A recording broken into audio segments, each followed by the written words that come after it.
I'd like to call this Ways and Means Committee meeting of Tuesday, December 6th to order. Roll call, please. Radke? Here. Krieger? Yes. Bigot? Here. Linwood? Here. Johnson? Here. Merritt? Here. Fox? Here. Are there any changes to the agenda? Okay, seeing none, is there a motion for approval of the agenda? So moved. Support. Moved and supported. Any discussion? All those in favor? Aye. Opposed? Motion carried. All right, is there a motion for approval of the minutes of November 1? So moved. Support. Moved and supported. Any discussion? All those in favor? Aye. Opposed? Motion carried. Okay, at this time, we'll have public input. Please go to the podium.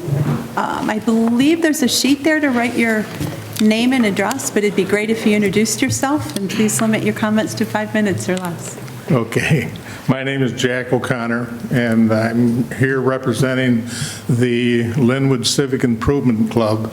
And the subject I'd like to talk about is the Linwood Scenic Access Site Project. I don't know how many of you are familiar with that, but what we're trying to do is put a park at the end of Linwood Road, and it's going to have a dock, and it's going to have handicap access, where a disabled person could launch their kayak from that spot. And I don't know how familiar you are with Linwood, but Linwood Road separates Fraser Township and Calcallan Township. So this is a dual project with both of them. And we've gotten, we've been working on this for about 4 years. And I'd just like to go over some of the benefits of what I feel would happen if this project got completed.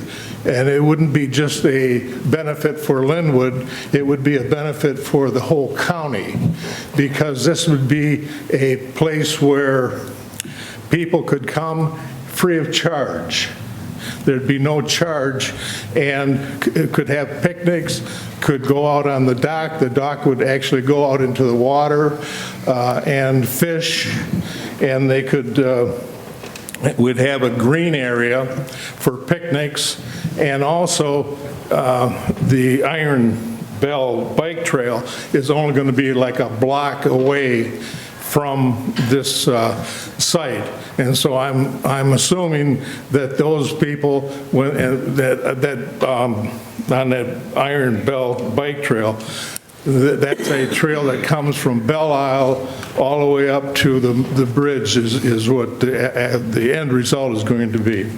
But I'm sure that those people would use that as a resting spot, or have lunch there, or a lot of different things that they could do there, because you'd have the picnic tables, you'd have the green area, and so it'd be beneficial to the whole Bay County and the area, not just Bay County even, because a lot of people come out there now and park and enjoy the bay, looking at the bay and seeing what's going on there, and with all the wildlife and all that stuff, which is beautiful.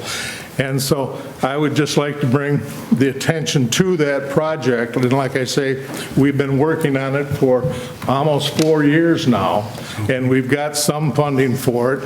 And that's not why I'm here. I'm just wanting to bring attention to that project. So if there's anything you folks can do to help the project along, give us a name of somebody to contact, that sort of thing, that would be greatly appreciated. And so that'll take care of my presentation. Thank you. Thank you. Now, this is also a member of the Linwood Civic Improvement Club. Hi, my name is Doug Williams. I live in Fraser Township. I've owned a business in Linwood for over 40 years. We own a bait and tackle store, sporting goods convenience. I'm also a member of the LCIC. I guess my perspective is the impact on business in the area. I can see over the last 3 to 4 to 5 years, more and more people that they don't have a boat and they want to fish from shore. And I've seen people from Flint, Saginaw, Bridgeport, the Thumb. They just want some place where they can go and fish from shore. And during COVID, the national average, they said, was about 20 million new people came back to fishing. And for the business-wise, traffic is what drives business. And the more traffic, they stop at the gas station and the restaurant and stop at my store and across the street. And that is what I think this project will help us do. You know, and another thing is that there's very limited access to anywhere if you want to fish from shore. I mean, we have a beautiful Saginaw Bay, and I think it's been underutilized for years that we don't promote it more for fishing and recreation. We do, but most of it is residential. And I understand somebody doesn't want them walking through the yard to go fish on the bay. But there's very few places north of Bay City. I mean, we have the river and all that, you can fish there, but you'd be hard pressed to find, you know, there's people that fish along the cuts and that, but even that's not as much anymore. Then it's Pinconning, and after that, it's almost to Au Gres. You know, we just don't have the access for these people that want to just fish from shore. And I've noticed in the last few years, more and more and more people that come in and the first thing they ask, where can I fish from shore? And like our local marina has been very nice, but in the summertime when they're busy, they can't have people out there on the docks and stuff like that. And they're more than adequate to give them some areas, but there's just not a lot. And I think with this project at the end of the road that we're asking for help for, you know, being ADA compliant, a picnic area, that little walkout dock, give people, you know, a safe place to go. And Jack is right. I mean, I've gone down there at noon and there's 10 cars down there. They're just sitting down there looking at the bay, eating lunch or whatever. So I think if we did any kind of improvement, it would be even better. We are asking, as the Linwood Civic Improvement Club and Bay County and all that, to give us some serious consideration to helping us out with this project. This project actually started from before I was even probably young enough to whatever, probably 30 years ago when we built the sidewalk to the bay and they acquired that piece of property, basically a parking lot. And I don't know if you guys have ever ice fished or whatever, but in the winter, it's unbelievable. I know the marina had videos and stuff where they were actually from the bay all the way to M13, backed up bumper to bumper, that area could be utilized much better if we could get some help. Appreciate it. Thank you. Anybody else?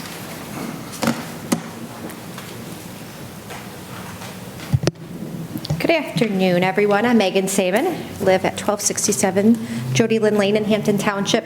I do want to echo some of the comments and sentiments that were shared regarding the Linwood Beach access point. Having just come from a meeting with the DNR talking about the fisheries and the walleye and how important it is to our community, and I know our team is going to be presenting on Hay Bay City from the grant that you so generously supported. One of the things that we can't fake and can't fudge as we're looking at talent attraction is our access to the water. It's not one where any community can say, we have great people, we have great this, we have great that. You can't fake our access to the water.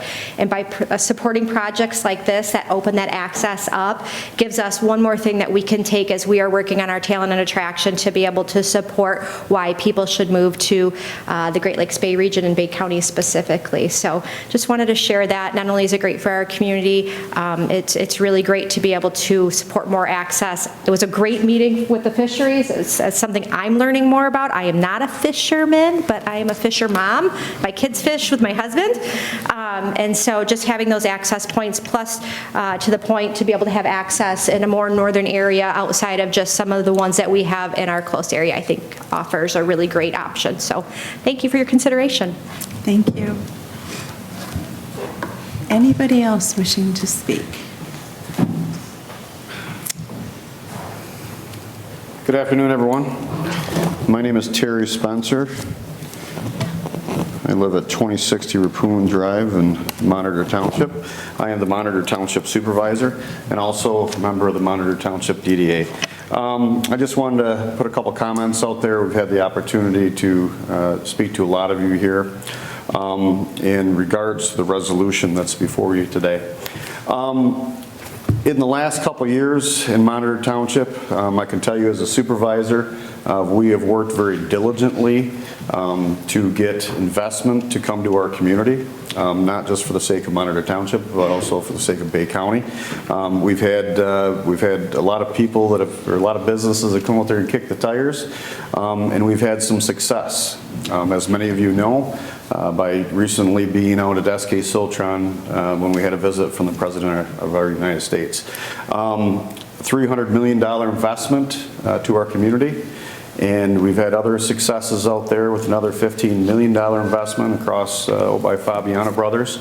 And this resolution that you have before you today, it's more than a resolution, in my opinion. It's a partnership. It's a partnership between Monitor Township, our DDA, and Bay County. And I would just say I really appreciate any consideration on this. I do believe that this is going to be a good investment for our community, and it's also going to help us to do what we've been doing already and going out there and working hard to get these businesses to come to Bay County for the good of everyone here. So thank you for your consideration, and thank you.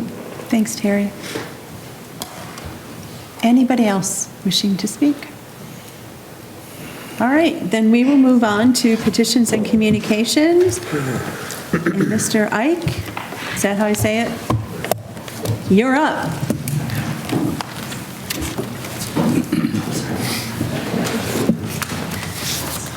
Close quarters back there. Good afternoon, everybody. My name's Phil Eich, and I'm the Director of Marketing and Placemaking for the Bay County Talent Attraction Retention Initiative, and I'm joined by Marlena Cork, who is the Director of Workforce Development, and then also Megan Saman, who's the President and CEO of the Chamber.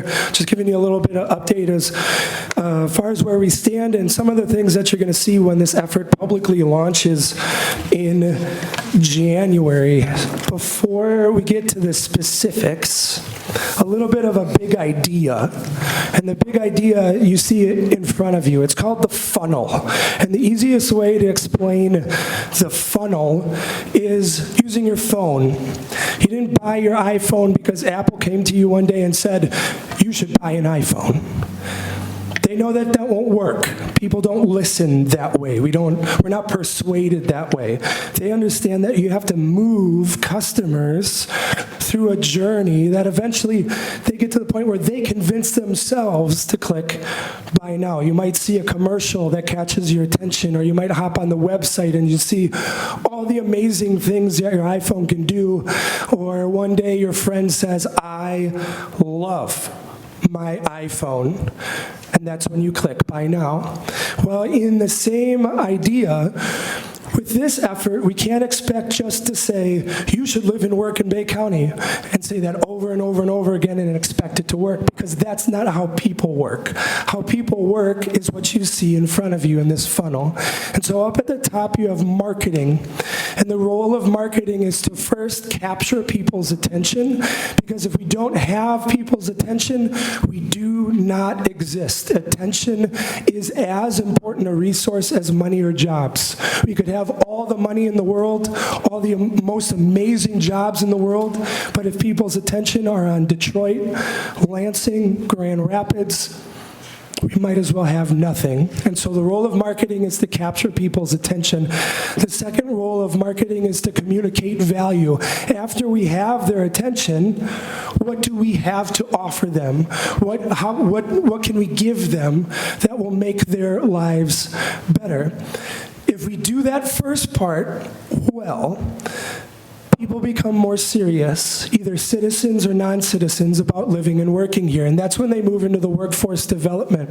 And this is really creating an infrastructure of opportunity. If we have a lot of attention and people are seriously interested about living and working in Bay County, we need to make sure that we have a workforce development pipeline that is solid from beginning to end, because they could be interested, but if the jobs aren't here, the housing opportunities aren't here, they're going to say, well, I might come visit on a Saturday, but that's not where I want to live my life. And that's the role of workforce development, is really looking at the community and saying, what are the kinds of opportunities we need to offer as a community that can really convince people to say, this is where you should spend the rest of your lives. And if we do the first two sections of that well, that's when people get to this point of decision.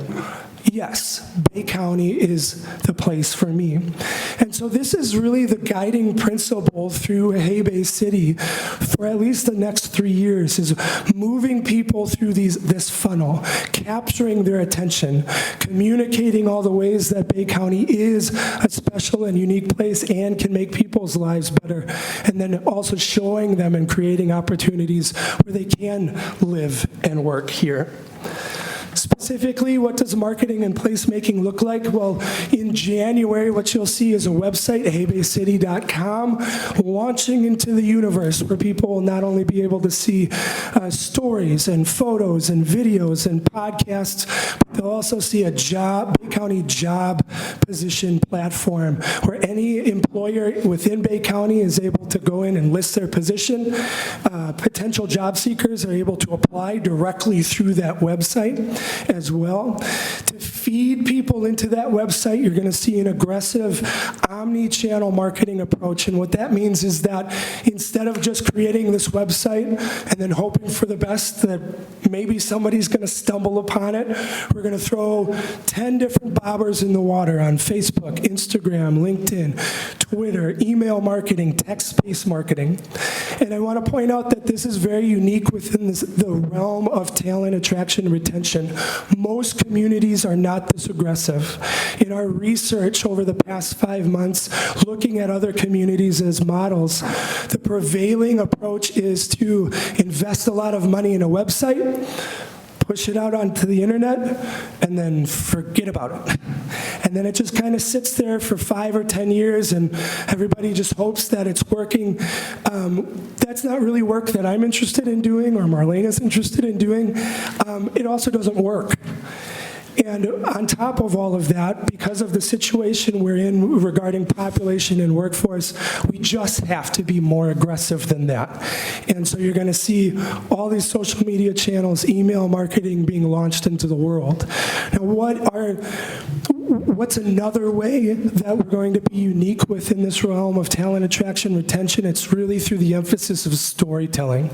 Why storytelling? Why are we going so hard into this? Because it works.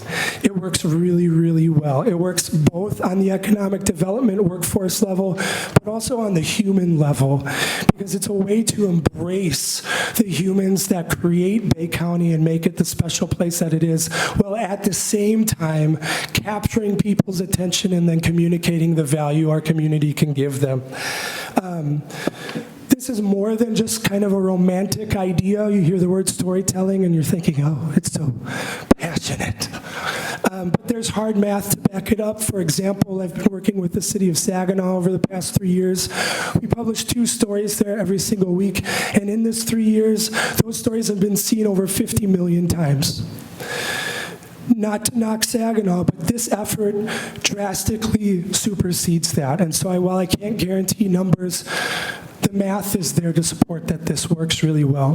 And then finally, why storytelling? Well, in our research, we also interviewed directors of similar efforts across the state, one of them being Rachel Gray over at Hello West, Michigan. And one of the questions we asked her was, if you had a giant pile of money to spend on one thing that would make your work more effective, what would it be? And she said, without missing a beat, content. Photos, videos, podcasts, stories, because that's what communicates the value of that place. It's the current language of our culture, and that's what makes this effort really intriguing, is that it's more than just saying talent attraction and retention and hoping that works. We're really speaking the language of people who are looking for places to live, places to move their family, places to grow, and we're communicating with them in a way that says, we understand what you're looking for. Here's the information you need in a way that you want to consume it. To give my voice a little bit of a break, I'm going to invite Marlene Cork up to the microphone to talk about workforce development. Good afternoon, and again, thank you for your time to listen to us today. Again, as my counterpart mentioned, my name is Marlena Cork, and I'm the Director of Workforce Development with the Bay Area Chamber of Commerce. And in our presentation here, we really wanted to point out the importance of what this initiative is all about and how the Chamber is delivering this. And thank you to all of the partners that were involved in this. Without you, we absolutely could not do this. And it's important that we do this so that way we can see our community grow. We want to see our community thrive. We're hearing from community partners on what is needed to attract talent, but also keep the talent here. In the presentation, you'll see creation, collaboration, and connection. And I'm already starting to hear it. What can we do to create new ways to attract individuals to our community? To say, I want to come, I want to hang out in Bay County. I want to work there. I want to raise my family there. But we need to do that by collaborating together. We need to do that by connecting all of the resources, and we have some gems here in Bay County. A lot of resources that we need to just pull together. We're not trying to reinvent the wheel. We already have the wheel here, so now we just need to connect the dots. Now we just need to make sure that we're working together to say, how can we work with someone that's moving in from out of state? They need childcare. They're raising a family. They need homes. They need schools they're looking at, and resources for their family. So with all the resources that we have together, how can we put that in one centralized location to say this is what we have? And right now at the Chamber, we're all the welcoming committee with those that are already interested in moving here that have absolutely no attachment to Bay County whatsoever. They don't have friends or family. They're seeing already just some of the little bits of marketing pieces that we have out there that's a place not just is cheap to live there, it's valuable. I can have an actual quality of life raising my family and growing here and retiring here. So that's where the creation, the collaboration, and the connection comes into place. We in hopes want to later on actually have a full wraparound program where it's not just where we're having to fund more money, but you need a realtor? I got a realtor for you. You need a school district to check into based on where you're moving? This is a contact for you. We want to make sure that when individuals are coming here, they're feeling welcomed. They know where to go. And it's just like Cheers. You like it when you walk down the street and everybody knows your name. It feels good when you feel like you're welcome and you have a place where you can actually call home. We also are going to continue to work with our partners that are already in place, such as our local workforce development agency, our friends at Bay Future, and of course, the Chamber driving this force. So we thank you and to just finish up this piece, we're working solely right now with our current community colleges, Saginaw Valley, Delta, our current school districts. We have our talent right now with our students. We have to keep that talent here. We as a business community need to talk to that talent and let them know what's available. I'm going to go ahead and I'm going to hand it back over to my partner here so I don't take up all of our time.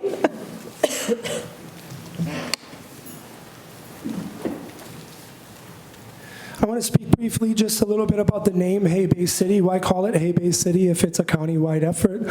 Jim and I had a great exchange about this, and I've got a whole list of reasons behind it that I can also send to you. But just picking out some of the most critical ones is that one example is it's just how people communicate. When you're talking to somebody from Detroit and you're asking them where they're from, and we're from Detroit. Well, you talk to them a little bit longer and you find out they're actually from Hazel Park.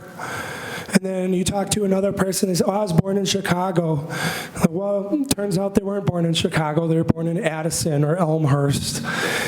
Well, why do we communicate this way? It's because of clarity of communication. Instinctually, we want to make sure that when we communicate to somebody specifically new, they know exactly where we're from. And so we, on the genetic level, tend to associate ourselves with the nearest metropolitan area. And so Bay City carries name recognition that can be useful throughout the state. So then the next question is, well, then doesn't Bay City just stand to benefit from this? And that's not true, because that's not true anywhere else in the country or the world. I'll give you another example using Detroit. Detroit, there's so much attention on Detroit right now. That's where the momentum is, that's where the energy is. Revitalization incarnate, and so people get interested in Detroit. But not everybody wants to move into the city of Detroit, right?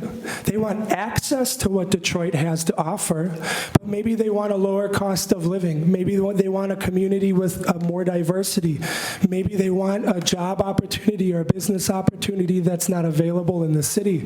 And so Detroit acts as the magnet that then funnels people with these specific desires to communities like Ferndale or like Hazel Park. It's the mechanics of how people move. The same thing happens in Lansing, Grand Rapids, Atlanta, Tallahassee, Florida. Those metropolitan areas act as the hook that then funnel people that are looking for specific qualities of life to other communities. If you want more reasons for that, I can definitely send you that email. On top of all of this, because of the aggressive content-based marketing approach that we're taking, that gives multiple opportunities for all of these communities to really share in the spotlight. If this was a traditional talent attraction retention effort where it was a set it and forget it website, it's really easy for all of our communities to get lost in the mix. But on the screen right now, what you can see is that we can modify our branding based on the stories that we're telling to really make sure that people understand that, yes, this is Bay County, but this is Auburn, and this is Essexville, and this is Pinconning. And so that's exciting because, yes, we can communicate Bay County at a very high and comprehensive level by taking an approach like this. To finish up here, what's the timeline look like? We should be getting the website in our hands here by the end of this week. We'll be releasing it as a soft launch towards the end of December, just so that other people can get their eyes on it and make suggestions. And then we publicly launch in January. After we publicly launch in January, that means that we can start collecting the metrics for reporting. And so every quarter, we'll come to you with metrics like website visitors, social media followers, jobs posted, jobs filled, applications submitted, all of that really critical data, as well as how it compares to previous quarters so that we can all come together and say, how is this thing going? Is it going well? Are there things that we can improve? Are there things that are just not working that we have to abandon altogether? And that's really what I want to communicate here in this conclusion, is that yes, we are launching in January, but Marlena and Megan and I and everybody else involved in this, we're really looking at these next 3 years is how do we sharpen this axe? How do we improve this process? How do we make it so that at the end of the 3 years, we have something absolutely effective and world-class? And so we invite you for your feedback, for your criticisms, for your suggestions, all of those things as we stand to try to make this thing better. It's a daunting and exciting challenge, daunting because, man, there is so much work to do. But it's also really exciting because we are feeling that this is filling a need that we know we need. That it's not just me and Marlena trying to do this work, that it's really all of us trying to figure out how do we make Bay County better. And not only that, how do we communicate what we have to offer to the rest of the world. So I want to thank you again for your support, for listening to my horsey voice. And I don't know if do I take questions? Yes. Well, because I could definitely do that if you have any. No, it's not public input, it's petitions. It's good. Amber? No, you're fine. Okay. Jim, would you like to go I first? just wanted to thank Phil and Marlena and Megan for the stellar work they've done on moving this so quickly along since the county board approved the appropriation of the ARP money for this exciting new project. Hopefully we can replicate the success that West Michigan has seen with their outreach. Yeah, And it is critical that we attract people and let them know if their spouses, what opportunities they have, religious organizations, churches, school districts they can choose from. And the more we can promote Bay County, as you know, we've been losing population that's been declining, and we need to not only retain our young people, but attract more talent, young, middle-aged, and all talent to Bay County. Yeah, and you mentioned kind of momentum and things happening fast, and I just want to give you a data point because it's easy for me to say there's lots of momentum even if there isn't any. We haven't launched publicly yet, but currently on our email list we have about 3,000 names. And what that means, and to give you context, Traverse City's talent attraction retention effort, they've been operating for 3 years, and they have 1,200 names.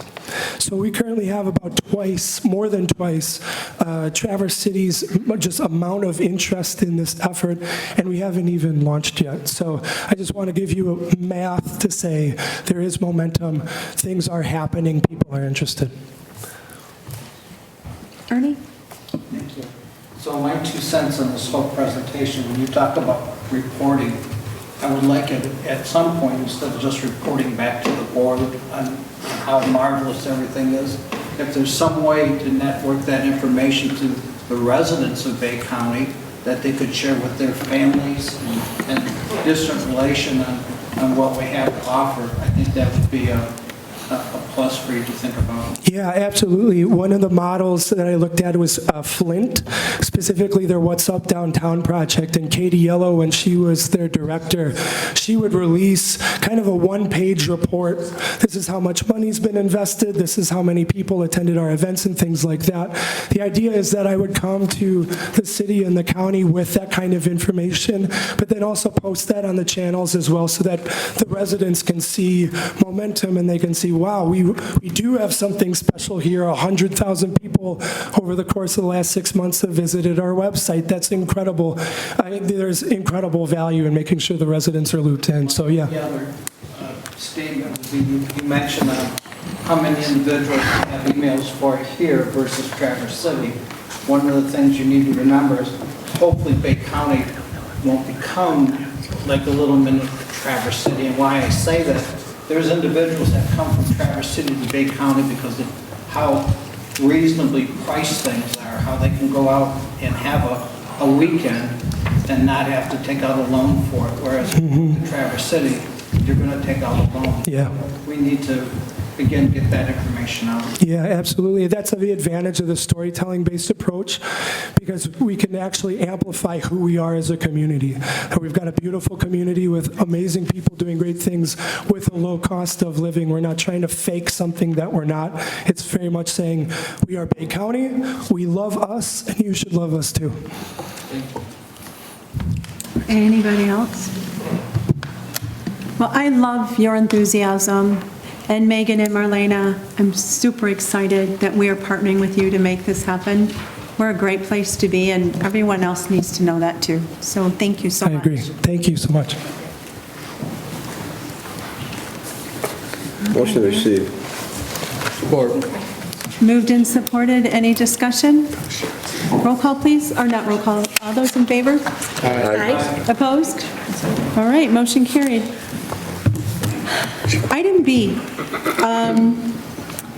there is a resolution before us for $110,000 for the Linwood Scenic Access Site. So moved. Support. Okay, we need to determine a funding source. Kim? Well, there's a number of funding sources, whether it would be from the general fund or for the $150,000 that we allocated for the broadband study that we're not going to do. So if we need to hit a specific funding source, I say we would take $110,000 from the money for the broadband and use that for our contribution for this project. I think it's a great project. Bob? We've supported this project out there for years, and we contributed some funds for it. And I don't see why Fraser and Colin aren't putting up some money too. Kim? I think, well, I don't know the history about it. All I know is that if we can provide access to the water for the average person who doesn't have a boat, doesn't live on the water, it improves their quality of life. It's great for the community. We've got adequate amount of money to fund this and from the county. I'm not quite sure the history behind what Fraser and Calcallan have or haven't done. All I know is that we allocate this money and this project can get completed, and that's what I'm looking at. Can I have Laura weigh in first? That's what I'd like to. Okay. Thank you. If I could, Mr. Chair. Go ahead, Jim, and then Laura can I speak. just wanted to point out to our friends from the civic organization, since I've been county executive, we've been fully supportive, 1,000%. I think Laura will commit to that. I think Laura submitted all the applications for the money raised for the improvements so far that have been put in place. So I support the $110,000 appropriation because it's dragged on too long. We're short. Laura's been working diligently to get those grants. We're 110,000 short. As you say, it's been 4 years since we've been involved. And Laura, maybe you can share your involvement, a little bit of your insight on how this project got developed. Sure, absolutely. Thank you. Through the chair. Actually, in August of 1989, the Bay County Economic Development Marketing Program identified the need to diversify the economy, to move from an automotive type base to tourism. Back in 1990, the waterfront study identified the need to expand beachfront access in order to do the attractions that we're talking about in marketing. So, and it goes on. In fact, in 1979 or 1997, ecotourism was identified. The comprehensive economic development strategy for Bay County that was developed in September of 2004 that I had 22 recommendations, one of them to develop the Bay future. That was recommendation 15. Recommendation 13 was to develop this public access to Saginaw Bay. We need space in order to do that. We have actually not spent, I've spent time on this project, as Mr. Barsha noted.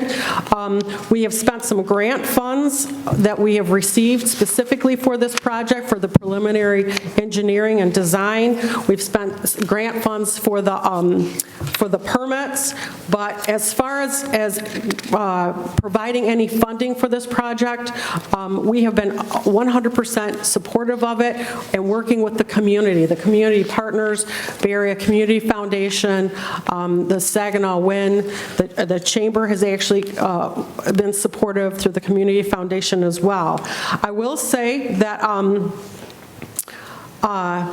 this park in particular is less than 13 miles from downtown Bay City. It's something you can get to on a lunch hour, see the bay. It's different. We're not competing with the Pinconning Park at all. I will say also, Kristen Geniak's recreation plan, it's a 5-year plan. It's been in both 5-year plans over this one's almost 10 years that this park has been on the book, or this project has been on the books.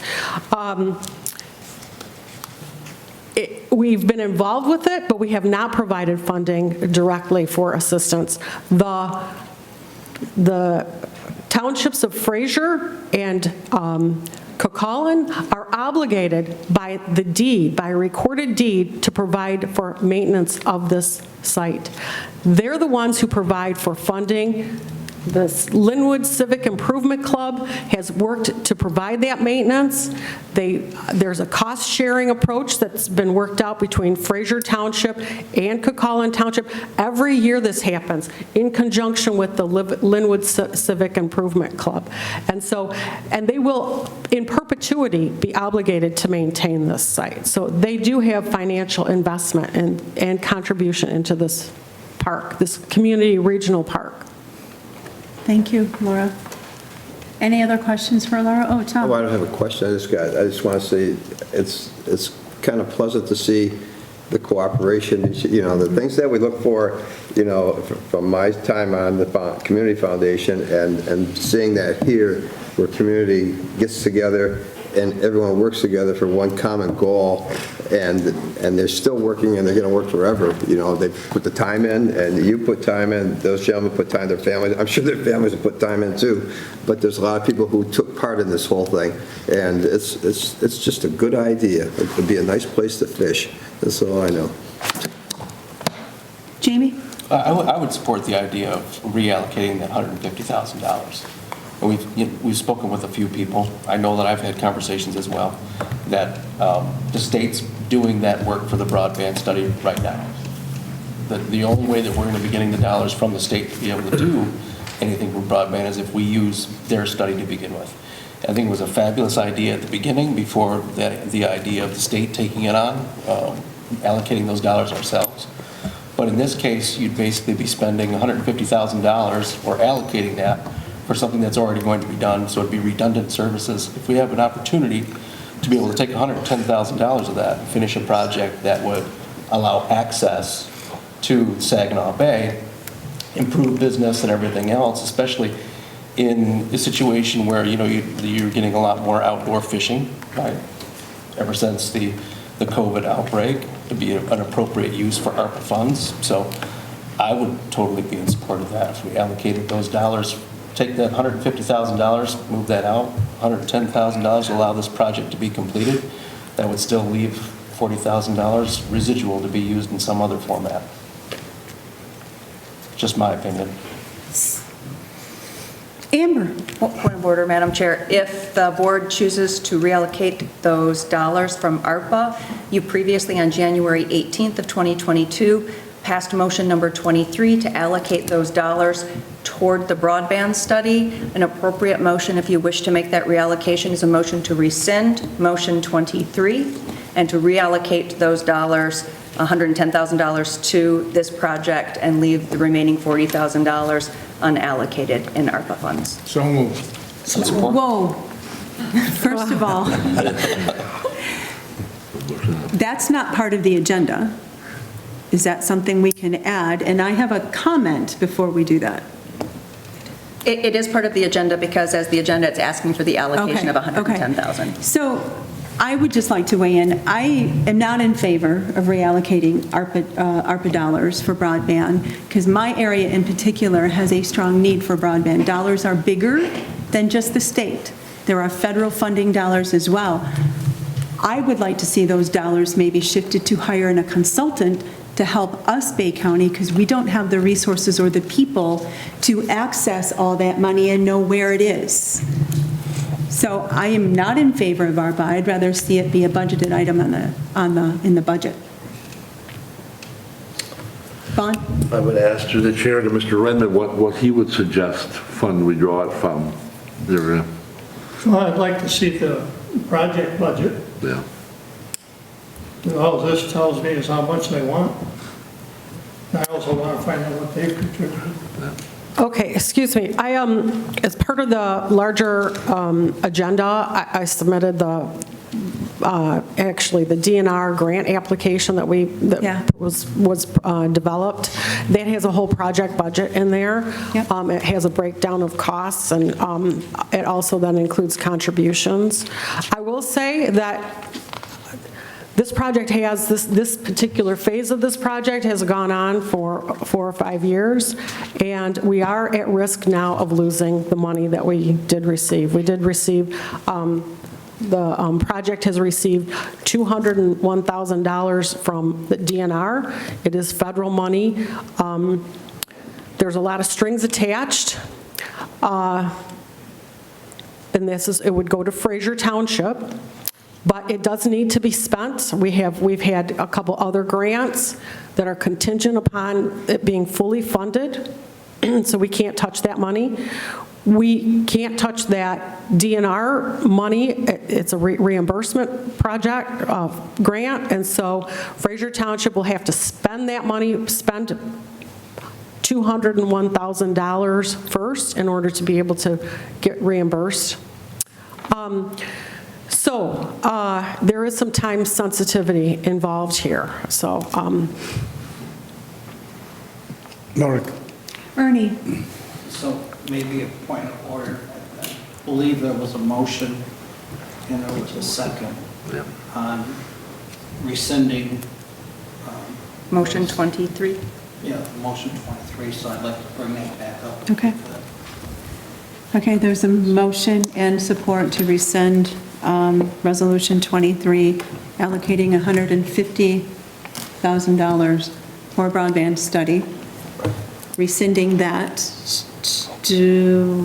Let's do a roll call? Sure. Roll call.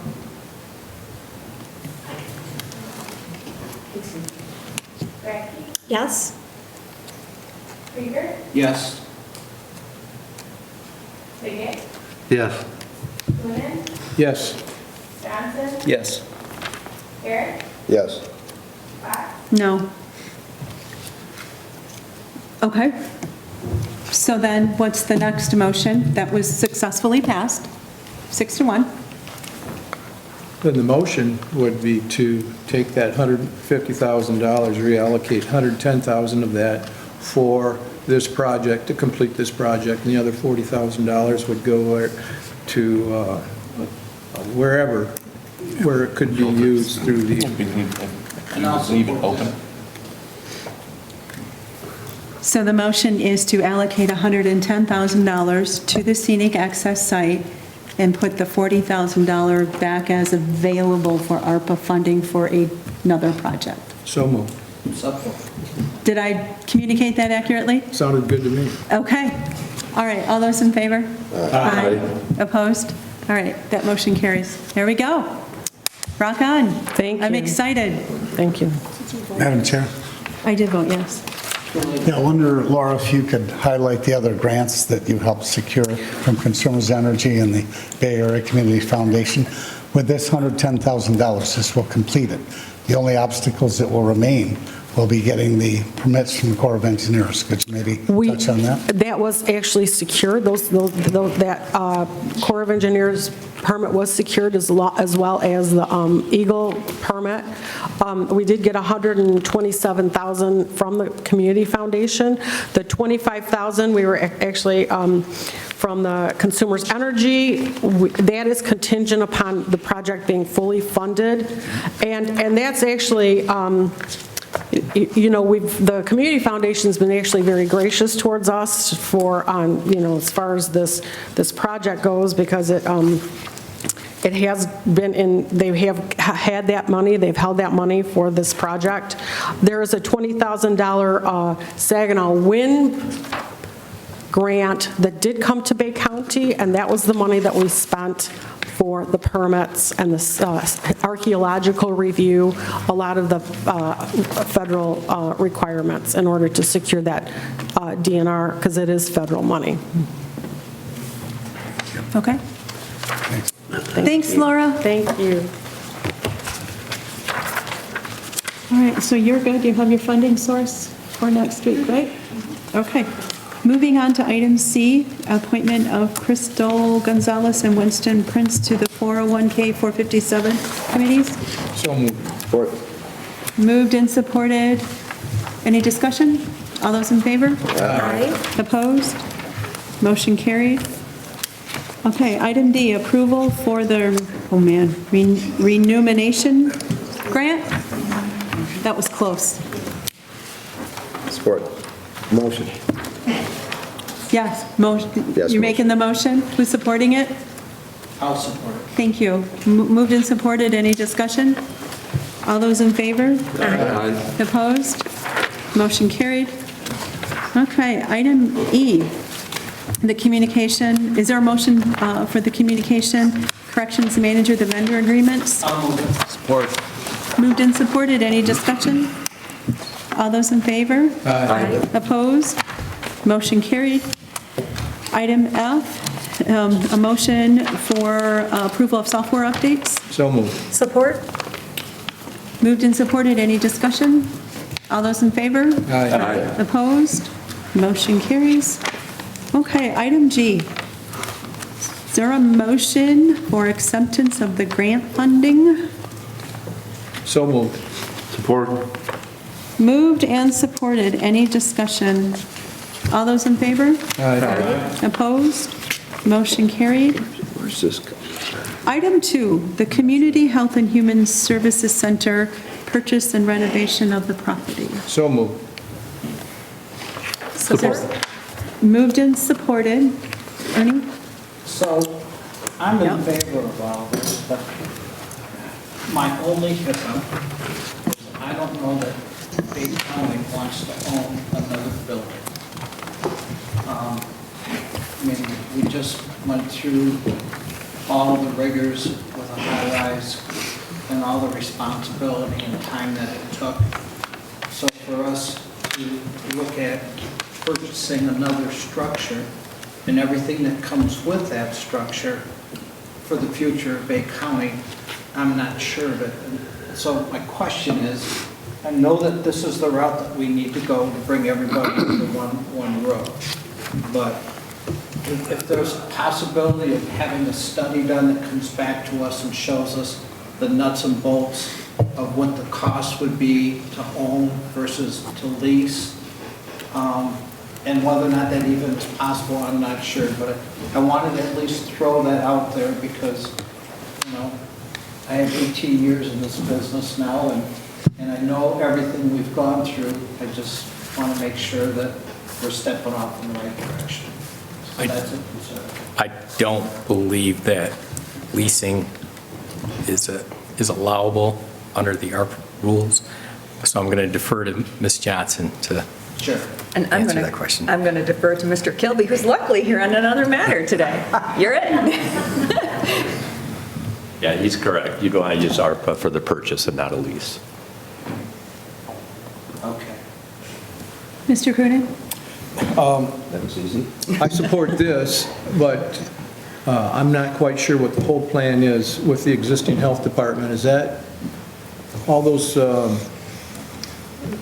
offices going to be moved to this new location? So it is my assumption, I'm not the decision maker on that, but it is my assumption, and based on the discussion that we've had for the past 2 years on this, that there is much needed space that is desired by the courts, particularly the prosecutor and 911, and that there are some preliminary plans about moving some of those departments down to the existing health department facility. I think that if we can put services in one location, and then you bring in partners, and those partners are going to pay as well. So, I mean, we're going to have a building technically paid for through ARPA dollars, and we're going to have renters who are going to provide services to the public, which we need, and that's going to help to defer the costs that we're going to have. To me, it sounds like a pretty good deal, and we need space and existingly at the site that we're at, so that should help there. You know, we've been talking about this ARPA money for, to me, it's one of the best ways we can spend money to help the public, to help those people who need the help the most. We've been looking at spending $20 million for 3 years, and I think we've done a good job with a lot of it, but I think this $9 million that's left is to be spent to help people, and it's a nice location, it's a new location, and you're going to get partners in. I think it's a win-win for everybody. Thank you. Ernie?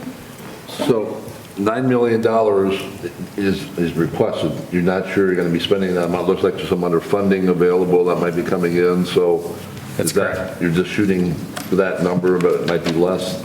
If it comes in less, then we will, of course, come back and report. And we will report periodically. We're not just going to like disappear into the dark on this whole thing.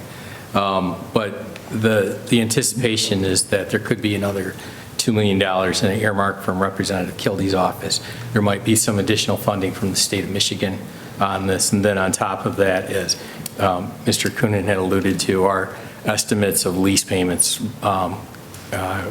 are between $400,000 and $600,000 per year, and could be more if we get more partners. And as I mentioned in the memo, the facility currently is at 70,000 square feet. We're not even close to using that entire 70,000 square feet, and that's a good thing because we can scale up as we get more partners. Or if there are anticipated more services, we can scale out and not have to purchase or lease any new property.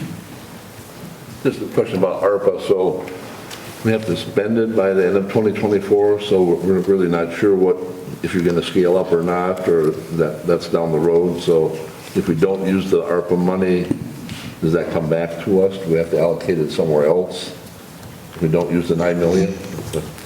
Would it be? Go ahead. Yeah, so ARPA funds have to be allocated by the end of '24 and spent by the end of '26. We can know by then. Okay. Ernie? If seeing that Vaughn answered mine, I'll answer on your Vaughn again. Okay. This might come to Kristal and some.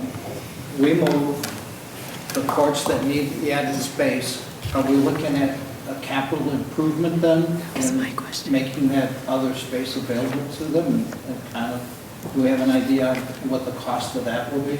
So not yet, because we don't know what we're looking at. We don't know the exact specifics of who's going to move into that space as of yet. If it's, if 911, for example, moves into a portion of that space, obviously some of that would come from millage funds, and if the court facility moves into some of that space, it would be general funds, but we don't have an exact plan of who's going where yet, because we first have to make sure that they're going to leave, right? And then after that, we would be coming back to you with a detailed plan. And we could do probably a good chunk of that in-house. We have done a lot of work in that building in-house. Okay, so thank you. Any other questions? Comments? All right, so there's a motion to allocate the $9 million for the medical service building, and that was supported? So moved. No, that was already done. I was just restating it. Thank you. Because there was a lot of conversation. So if there's no more discussion, we shall vote. All those in favor? Aye. Opposed? Motion carried. All right. Is there a motion to accept the medical marijuana grant? Support. Moved and supported. Any discussion? All those in favor? Aye. Opposed? Motion carried. All right, moving on to item H. Is there a motion to accept the nutrition services grant? I'll move it. Support. Moved and supported. Any discussion? All those in favor? Aye. Opposed? Motion carried. All right, moving on to item I, the Monitor Township DDA one-time $50,000 tax capture. Is there a motion for that? I'll move it. Support. Moved and supported. Is there any discussion? Mr. Coonan? Yeah, I don't think it's a bad idea. I would just like to see more information. You know, Monitor's asking for $50,000. I would like to see what they have in their DDA. And it would be nice to see the amount of money that we are capturing. I know we've probably seen that several years ago, but it would be nice to see the amount of money that we're capturing from Monitor on a yearly basis. So, not that I'm against it, but I think we need to see more money, or see more information on this. Can they provide that? I can, go ahead. I can prepare the information for the next meeting, Commissioner, if you'd like. Pardon? I can prepare the information for the next Great. meeting. Yeah, just The DDA if we're going to balance. do something, I think we should see what all the information. And what the county is capturing on a yearly basis. What we're capturing and what a Monitor has in their DDA as well. Will do. Amber? If there are any other substantive questions, Kevin Kilby is the attorney that the county uses for Monitor Technology Park issues. He is here in order to answer any questions that any of the board members may have, other than asking for those specific numbers in terms of tax capture. So if anyone has any questions or needs further explanation, Kevin is here to provide that. So, I know before we were capturing more, or more was being captured by them, so that's been scaled back quite a bit. So that's what sort of moved us along to pursue this. So I think, you know, we're getting more money from them than we used to. Correct. So what Commissioner Vaughn's alluding to is when the monitored DDA was established, they also established a tax increment financing plan. And so property taxes were frozen in time in whatever year that happened to be. So any growth in that technology park during that time, they collected the taxes on that growth. Then in 2016, this board, along with Monterey Township, entered into a revenue sharing agreement, which basically says that they no longer capture your taxes, the county's taxes. And also as part of that agreement, they returned $400,000 in revenue that they had previously captured from the county. That money was reverted back to the county for the county's use in this general fund. And so going forward, the question Commissioner here had was, it's not so much the money you're capturing from them, it's the amount that they are not capturing from you that they would have been entitled to capture under the original DDA plan. And that's the figures you're seeking for the next meeting, I believe. No, I think what I'm looking to see is what they have in their DDA, since they're asking for $50,000 of the one-time capture. Correct. So it would be nice if somebody's asking for money to see exactly how much money they have. Oh, in their books, yes. Yeah, I get that. And then, so they're asking for a one-time allocation of $50,000. The other part of that agreement read that if there was ever a project that was beneficial, mutually beneficial to both the county and the DDA, they would bring that request back to the county board along with the request for an allocation. In this case, it's the $50,000. And what they intend to do with that $50,000, there's a 200-acre parcel located to the east of Fabiano Brothers. They plan on bringing that into the DDA. It'll be its own separate district. It'll still be part of the DDA, but where Fabiano Brothers would be like District 1, this would be a District 2. So the base value year for that new district would be established in 2022, probably, maybe 2023, well, probably 2023, maybe 2024. At which time the county has some decisions to make, and I'll be back to explain those decisions at a later meeting. But just understand that this is the first part of that, is to establish that district, get those that one big parcel marketable is 200 contiguous acres, which is a big parcel to come by up in this area. And I think the goal, and I don't want to speak for the DDA, would be to attract another SK or big corporation that employs a lot of people, brings a lot of economic benefits back into the county. Yeah, I understand that you're going to have a separate district. Yep. Yeah, I understand that. I'm just asking what the DDA has in their bank account. That's all I'm asking. Correct. And to my knowledge, it's not a lot. And do you know the exact numbers? They can provide it for the next year.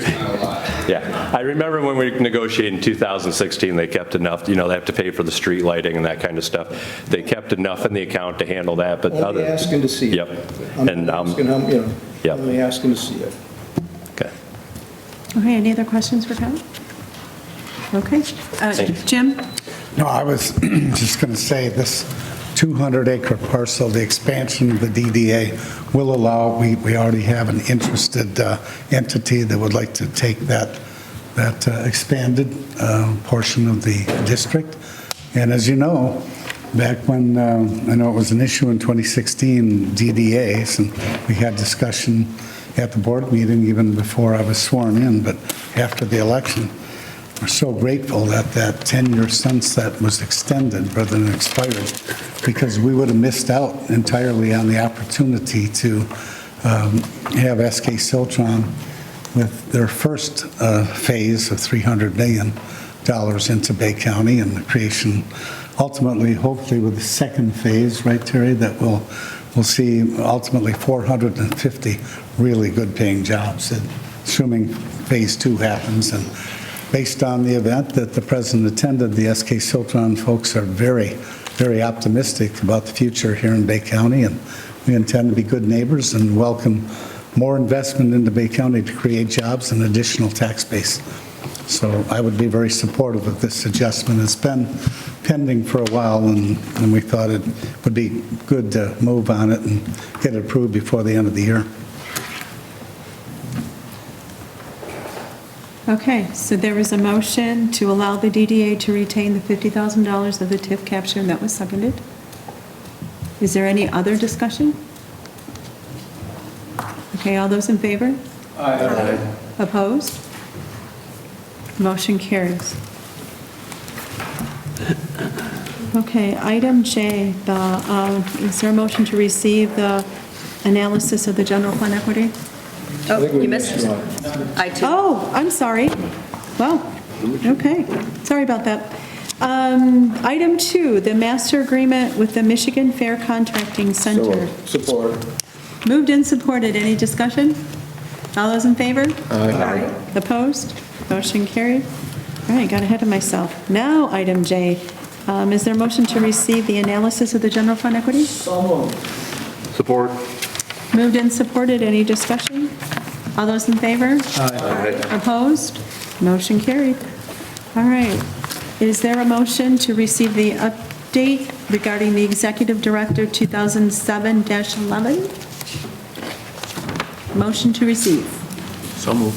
Support? That was Vaughn. You guys got that. Okay. Any discussion? All those in favor?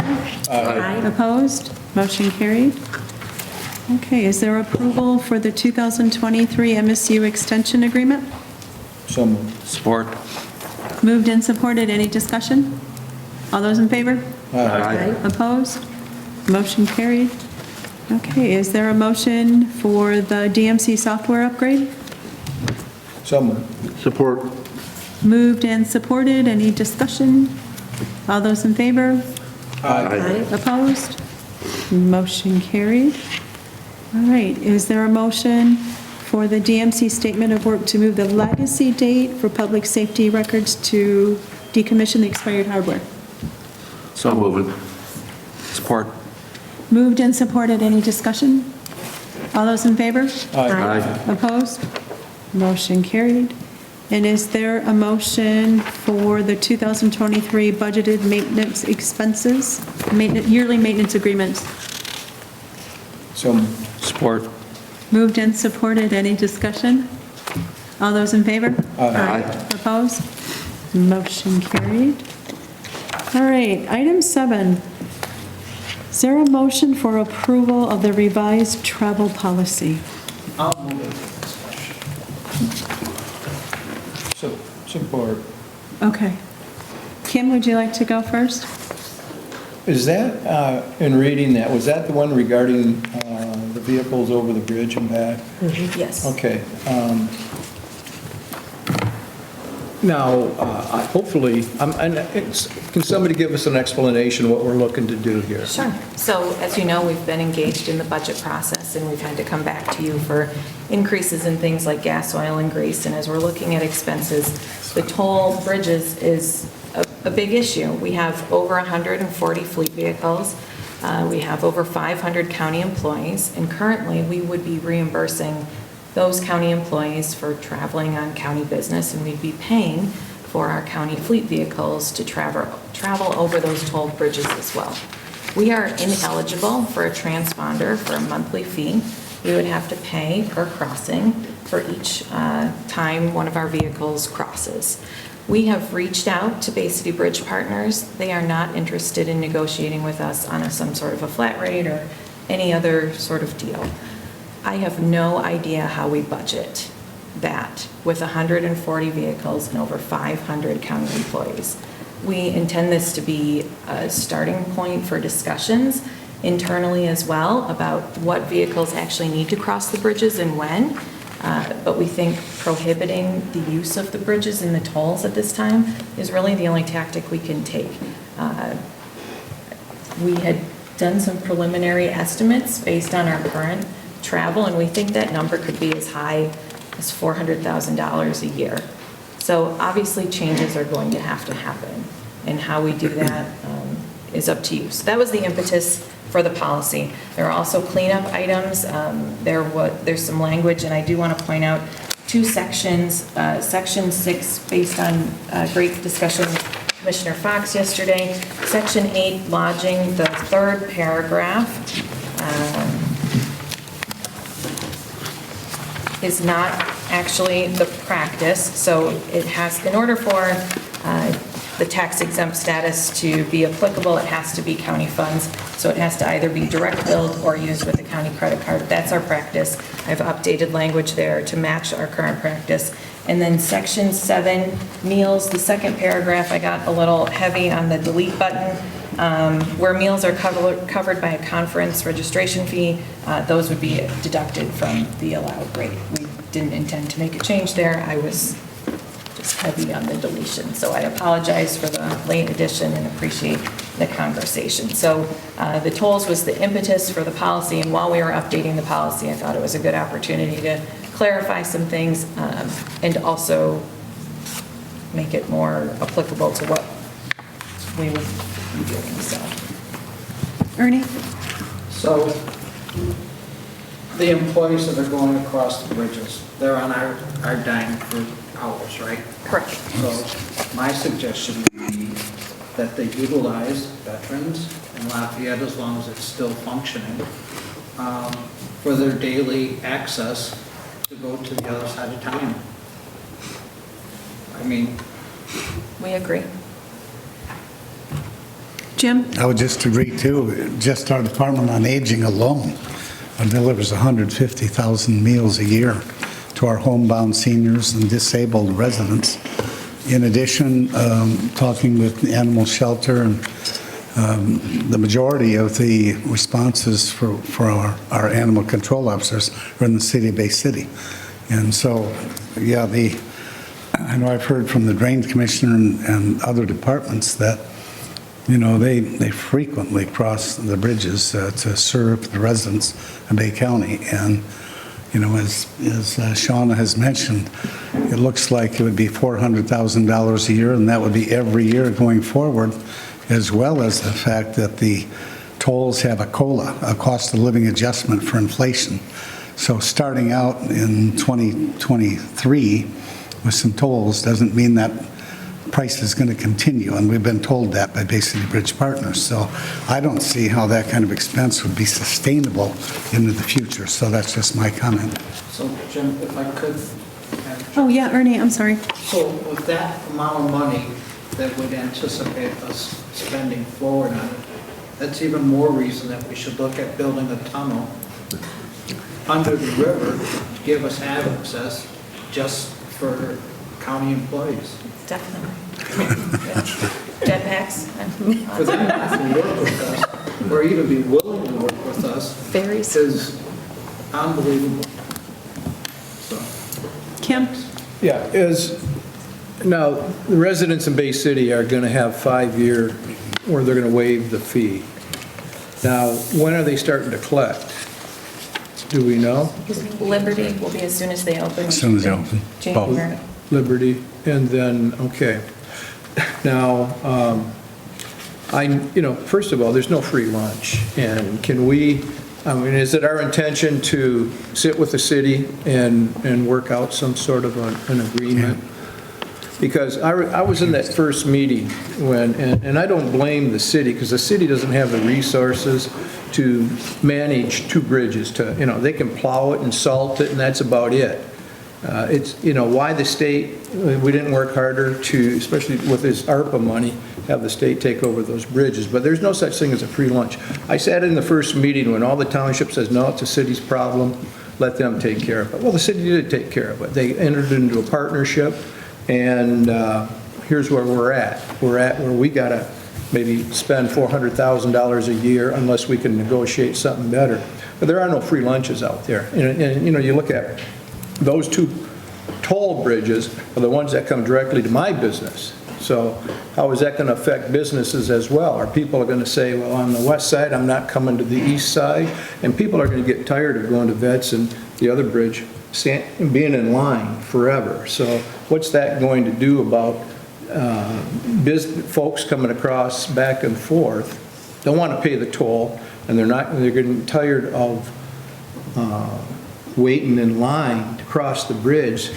That can't be good for businesses, and I'm one of them, just one. There's a number of other ones that this could affect as well. It's It's absolutely our intention to negotiate with Bay City Bridge Partners if they'd allow us to. They have just currently said that they're uninterested in doing that.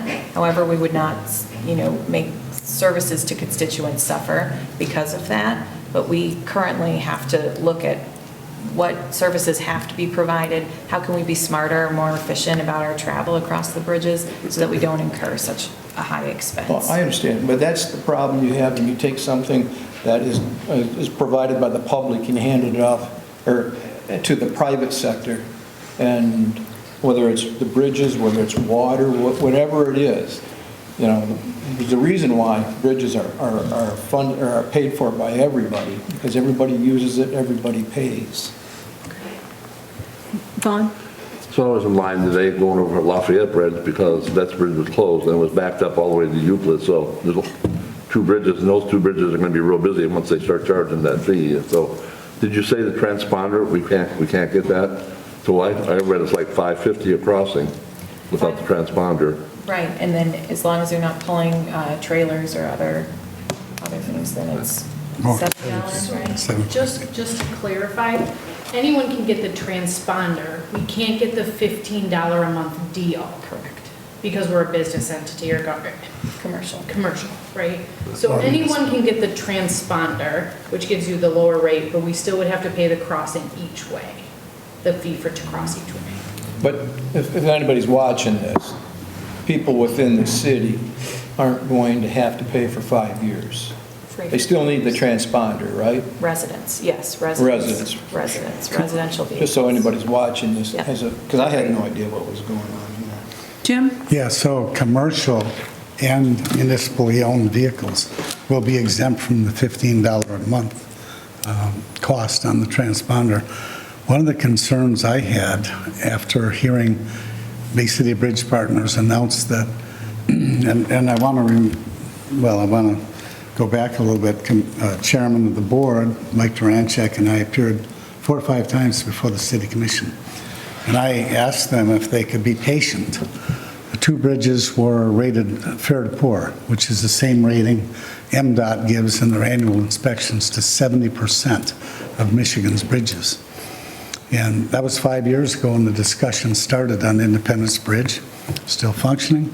That was going to be, remember we heard about scouring being an issue. We had to spend $25 million demolishing Independence Bridge and about $70 to $75 million to replace the Independence Bridge with a new span. Now they've announced that the bridge is not in that bad a shape, and they're just going to resurface it and install new gears. So that's a savings of $100 million. And I just wonder if they're going to attempt to adjust the revenue stream by possibly lowering some of the fees. Another thing is anyone from out of town that crosses, their license plate will be photographed, and they will get an amount that they owe if they're from out of town, out of county, for crossing Independence Bridge. That's the main artery out to I-75. And the legislation that Senator Horn sponsored in the lame duck session last year was signed into law. We are the only city, we're the only tolled city in Michigan. So that was illegal, and that had to be changed by the legislature. And in addition,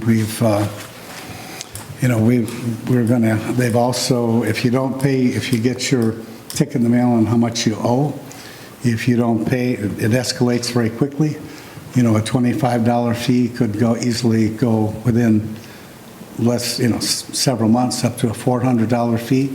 If you don't pay it, your driver's license will be suspended.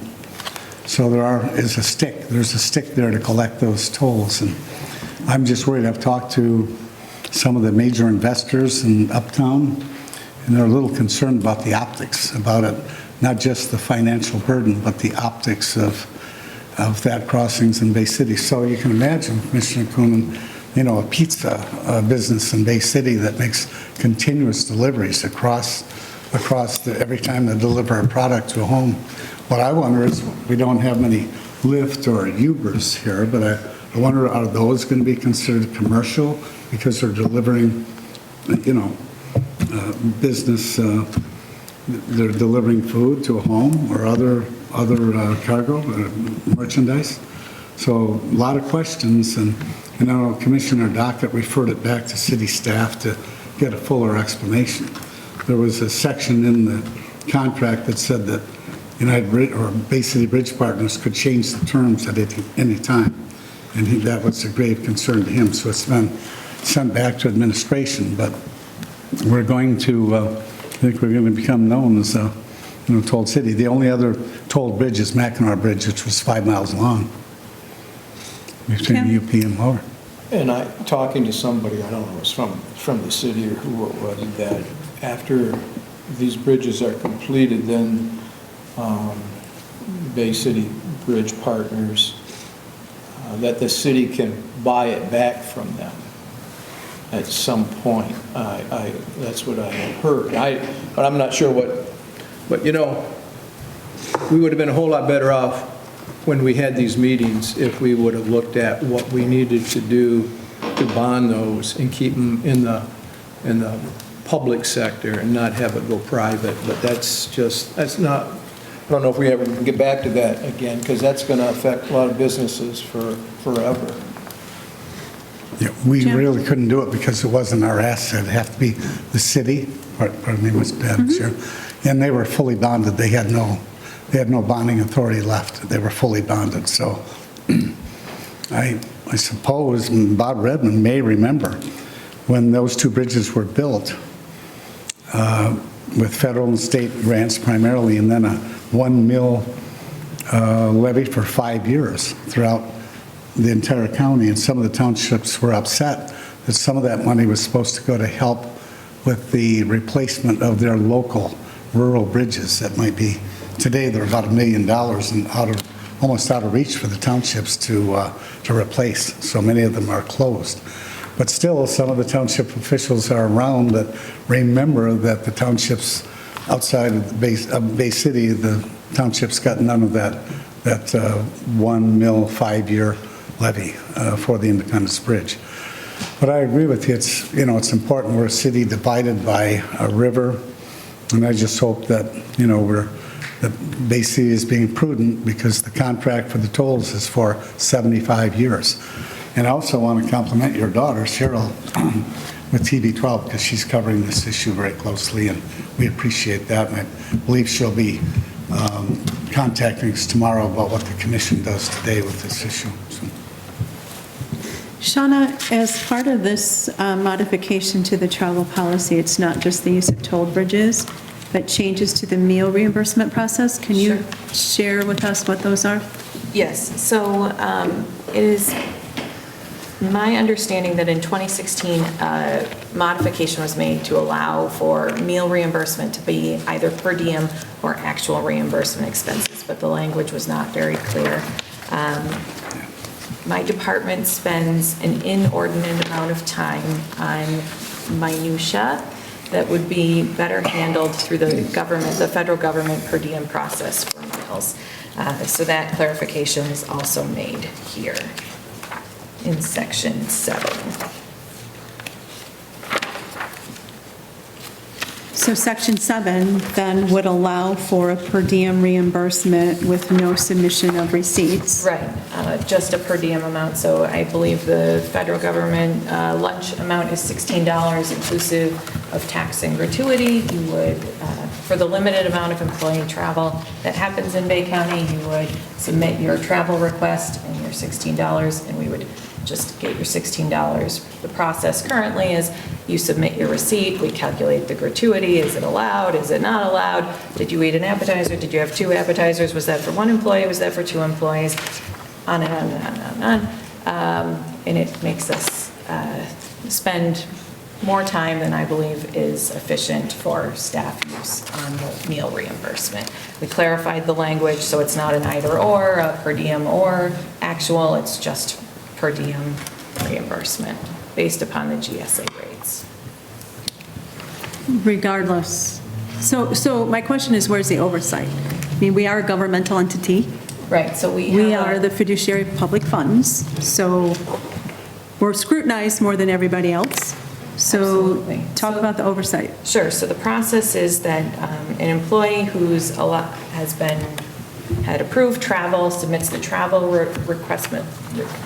reimbursement form. So they note where they are going, why they are going. It is approved by their department head or elected official. It is submitted through the Munis system, including the Google Maps from 515 Center Avenue, if that's their work location, to the location. An agenda is attached that shows what meals are included or not included, the time that they would need to leave based upon the Google Map document of travel time, and then that goes through the finance department for that oversight. We are the compliance arm. We check that all of those things have been approved and allowable, and that it's a budgeted expense, and then it's approved through the Munis financial system.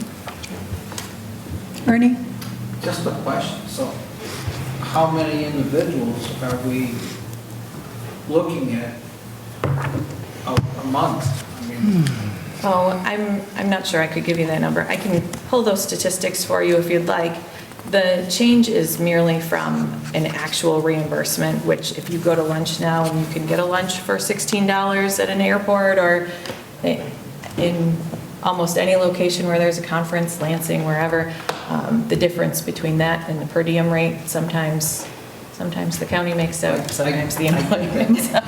how many individuals do we have on a monthly basis that are submitting reimbursement? I'd have to pull that information for you, and I can do that. I know that the board has been receiving those quarterly travel reports, so you have some idea. Well, those are very few. Are very few, but I can pull other things. Now, not everyone travels just for conferences, right? A lot of travel is as part of your job. If you're an investigator, if you're traveling to go, inspect a pool, that's not out of county travel, so that doesn't include meals, which is this change, Right, but it's. That's a 25-mile radius. Right, yes, 25 miles from the county with pre-approved authorization from a department head or elected official. So that's the meal portion, but people do travel. I just want to be careful about travel is also mileage and meals and lodging. It depends, right? Okay, thank you. Tom?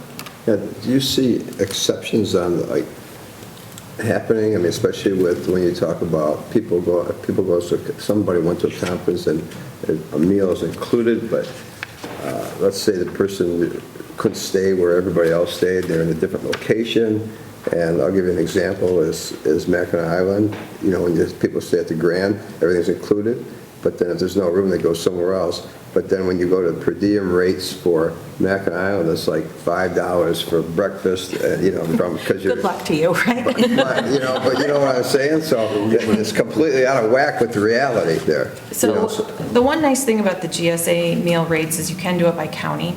So it has the drop downs, and so if you're in a county where prices are just higher, you do have a higher government rate, but sometimes it is out of whack with what is happening in this. But when it's out of whack, is it adjusted? No. It can't be. It can't be. So. No, even in your previous policy, the limit was that GSA rate. But you know what I'm saying? Sure. So it's a $100 meal at the Grand that's included, and then you can have $25 if you get a meal out of the Grand. Correct. But you can go there. Okay, we'll figure it out. I just wondered there should be, sometimes there should be a little give, depending. But, Sure. okay. Any other questions? Ernie? Yeah, you mentioned credit cards. And we have 500 employees. I'm assuming they don't all have credit cards. They do not. Commissioner Fox asked me that question. Did I count 15 or 18 county credit cards are issued? Mostly department heads or elected officials or people who travel a lot as part of their job.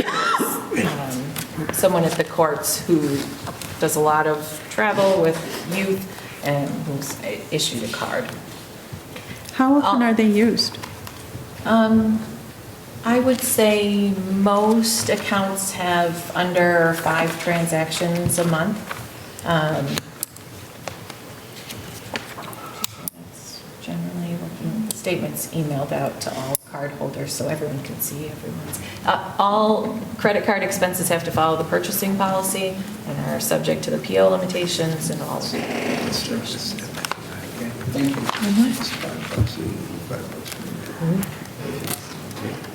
you. Anybody else? All right, there was a motion to accept the revised travel policy, and that was seconded. Is there any more discussion? All those in favor? Aye. Opposed? Motion carried. All right, moving on to item K. Is there a motion for approval of the employee health care contribution rates? Support. Moved and supported. Any discussion? All those in favor? Aye. Opposed? Motion carried. Item 2, is there a motion for approval of the Delta Dental contract? So moved. Support. Moved and supported. Is there any discussion? All those in favor? Aye. Opposed? Motion carried. Item 3, is there approval for renewal of the agreement with Covenant Occupational Health for random drug testing? So moved. Support. Moved and supported. Any discussion? All those in favor? Aye. Opposed? Motion carried. Item 4, is there a motion for approval of the Blue Cross Blue Shield renewal term schedule? So moved. Support. Moved and supported. Any discussion? All those in favor? Aye. Opposed? Motion carried.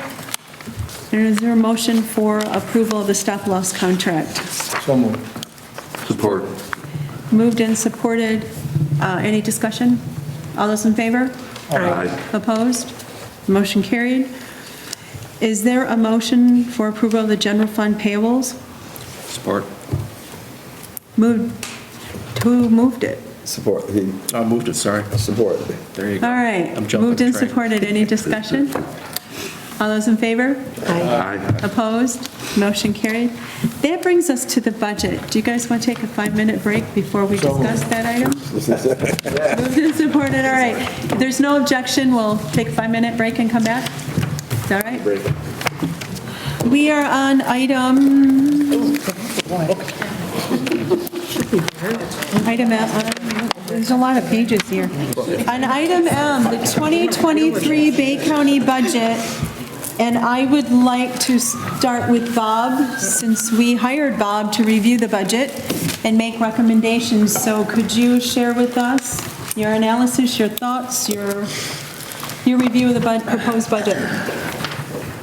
As with every year, I worked hand in hand with the finance department in putting the budget together and reviewing it. They did a great job. However, we're going to be using a little over $4 million in the general fund balance at the commissioner's level. And rather than go through line item by line item here, we'll make sure that all the commissioners have a copy of this. Yes. Yep. So you can see where that came from, what we're spending it on.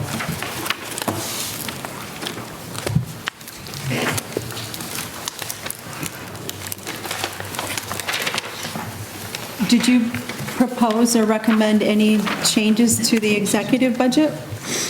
Yes, there were some updates. By the time the executive presents his budget, we may not know all the increase in expenses. So we try to make these last minute updates. Okay. It makes it a lot more accurate. Okay.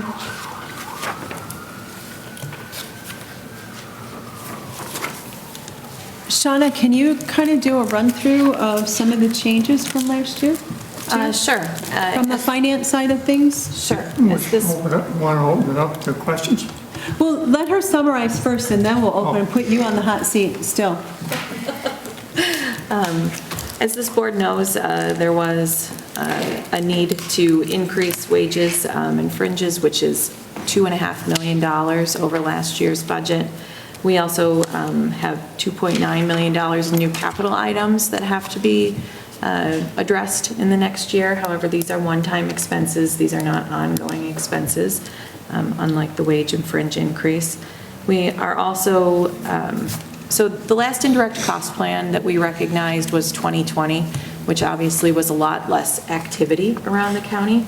So this year, we're able to spread the indirect costs of more activity from 2021. We also are able to recognize additional property tax revenue.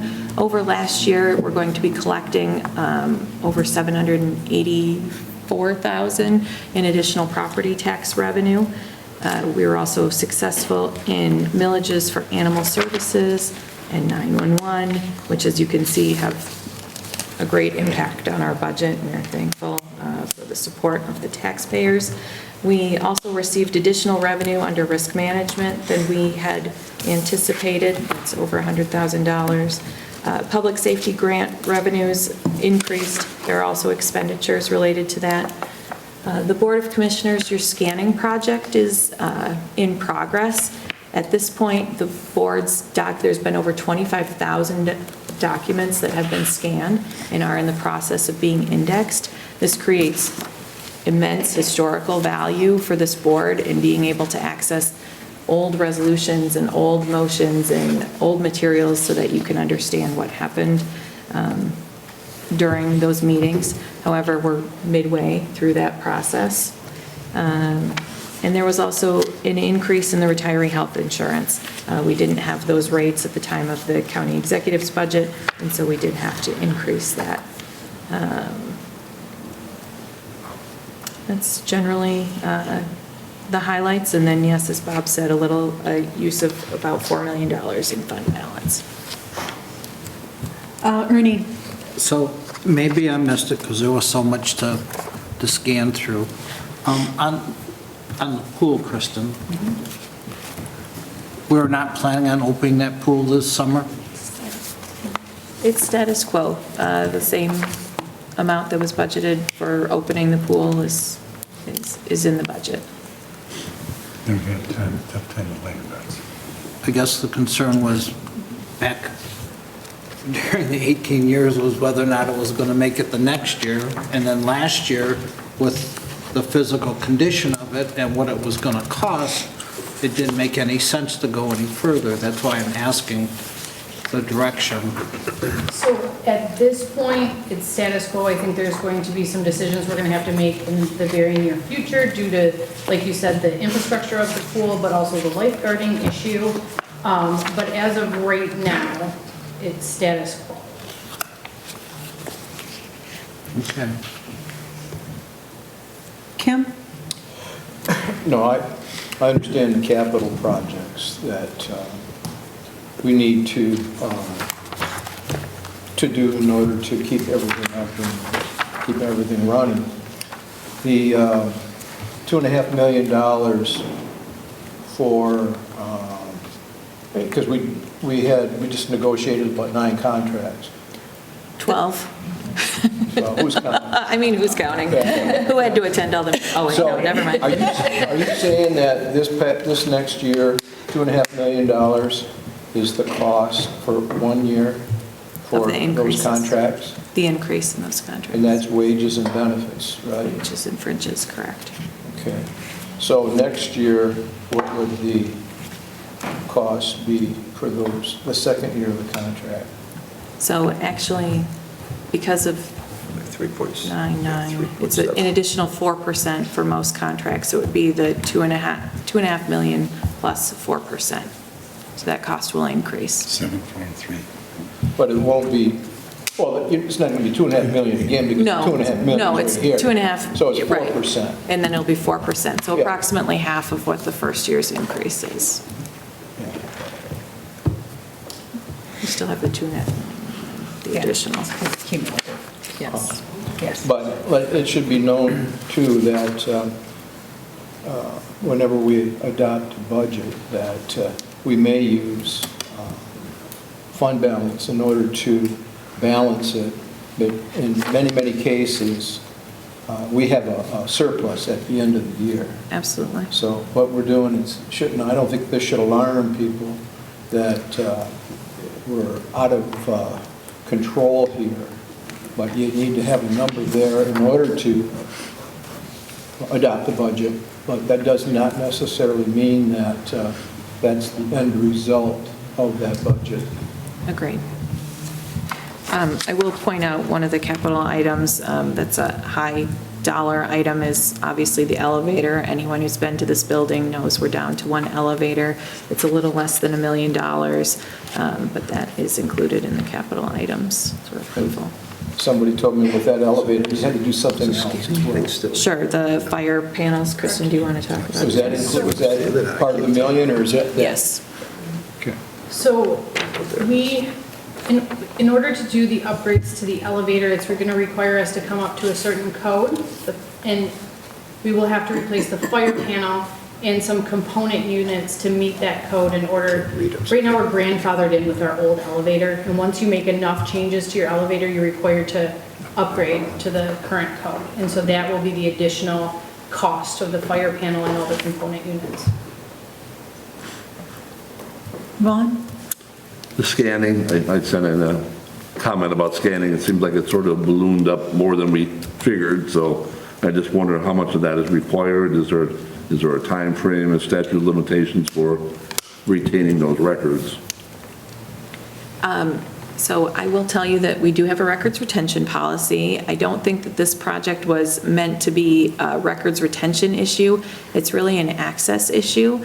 You're losing a great source of knowledge at the end of this year, unfortunately, in Deanne, who can remember and recall and has an inkling about where things are, and you are hiring new staff and making a lot of these documents available for all the departments. So rather than everyone having to call Deanne and say, do you remember when we did document, all the departments will have access to this information through OnBase. And so this is not really a decision of records retention or how long you'd have to store these documents, but how available you want these documents to be and the access for the county, for your staff and also other county staff. And they would also be keyword searchable, which means that they're available at the strike of a fingertip, as opposed to saying, Deanne, I think somewhere back in 1972 to 78, we did something, can you go back and look in the books and check?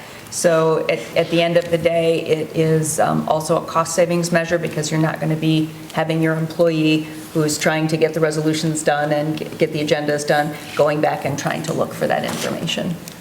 Our corporate memory leaves me us. It is. So, but in the spring, we allocated $100,000 for that project, and this budget is asking for $166,000 more. We were instructed not to roll forward any of the remaining funds. There were $40,000 remaining, about $40,000 remaining of that initial $100,000 allocation that we will not be rolling forward, and we will be using the new funding. That's a lot of money. Agreed.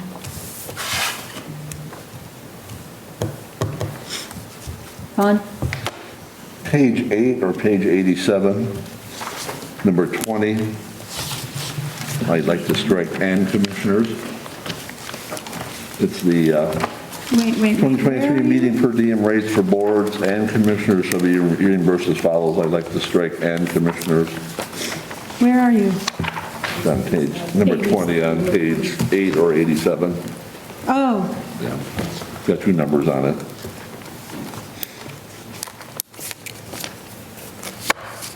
I'll support that for discussion purposes. shall we discuss? Okay, so I agree, people, public members have to take time off work to come to some of these meetings, should get per diem. I don't think the commissioners should, because they are getting a salary already, and it's sort of part of their job. So I've been supporting that for a few years now. Kim, did you want to comment? I just wanted to hear what he had to say. Yeah. Well, since county commissioners are considered employees, I feel like they should be treated like everybody else. We've already, or prior board, 20 years ago, 25 years ago, however, no, 18 years ago, how long ago? 18 froze our wages. The county commission wage. So every year, they make less for the time spent, not well, not that that's why anyone should do this, but maybe some do. But the fact is, you're squeezing yourself out of people even wanting to move Bay County forward if you take this off and that freeze in salary. I mean, I think that's going to be a challenge. I would also point out some of the meetings last about 5 minutes, so I think $45 for 5 minutes of work is not a good thing. How many meetings are there, or which meetings are there that this applies to? You can tell me. Perfect. The list is here. Midland Bay Job Training Consortium and the MBS Airport. So there's only 2? Retirement board? Retirement board? Retirement board? That's not in this list. Oh, okay. I mean, that's. They have the list right below it on that same page. Page 87. They pass their own. Yeah, okay. Retirement board passes their own, yeah. Does anybody else want to weigh in? Kim? Being that Vaughn's going to be the chairman next year, I don't want to go against his wishes, so I'll support you, brother.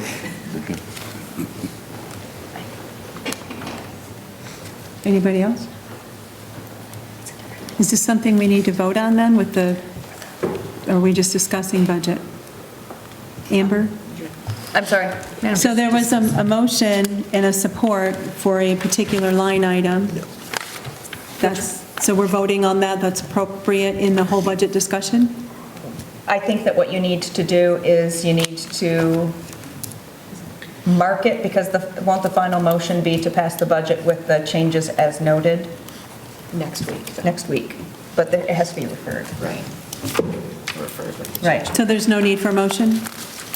At this point in time, I would note the change when you're going to make a final motion to refer to the December 13th meeting. You need to note the motion to refer it with those changes noted. So list them at the end. If there's going to be more than one change, move on to the next one now.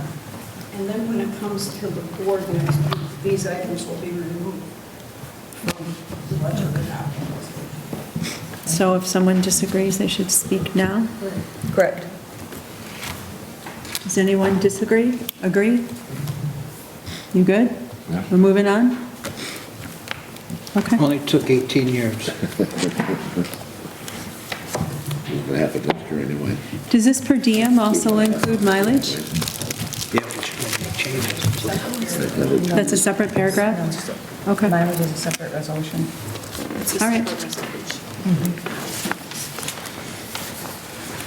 What other questions concerning the budget?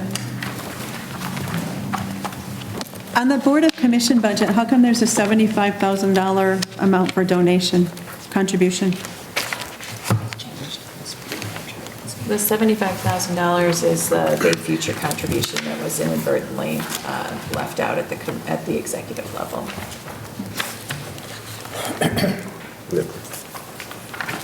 Kim? What did we give them last year? 75. Didn't we sign a 3-year contract with them? No agreement's been signed yet. What's that? No agreement has been signed yet because we're... Oh, Right. We were waiting until because we were giving such a substantial amount for ARPA last year. Last year, our contribution was through ARPA, and we were waiting to see what was going to happen this year after that contribution. So we still have to sign an agreement with Bay Future with regard to that increased amount. okay, okay.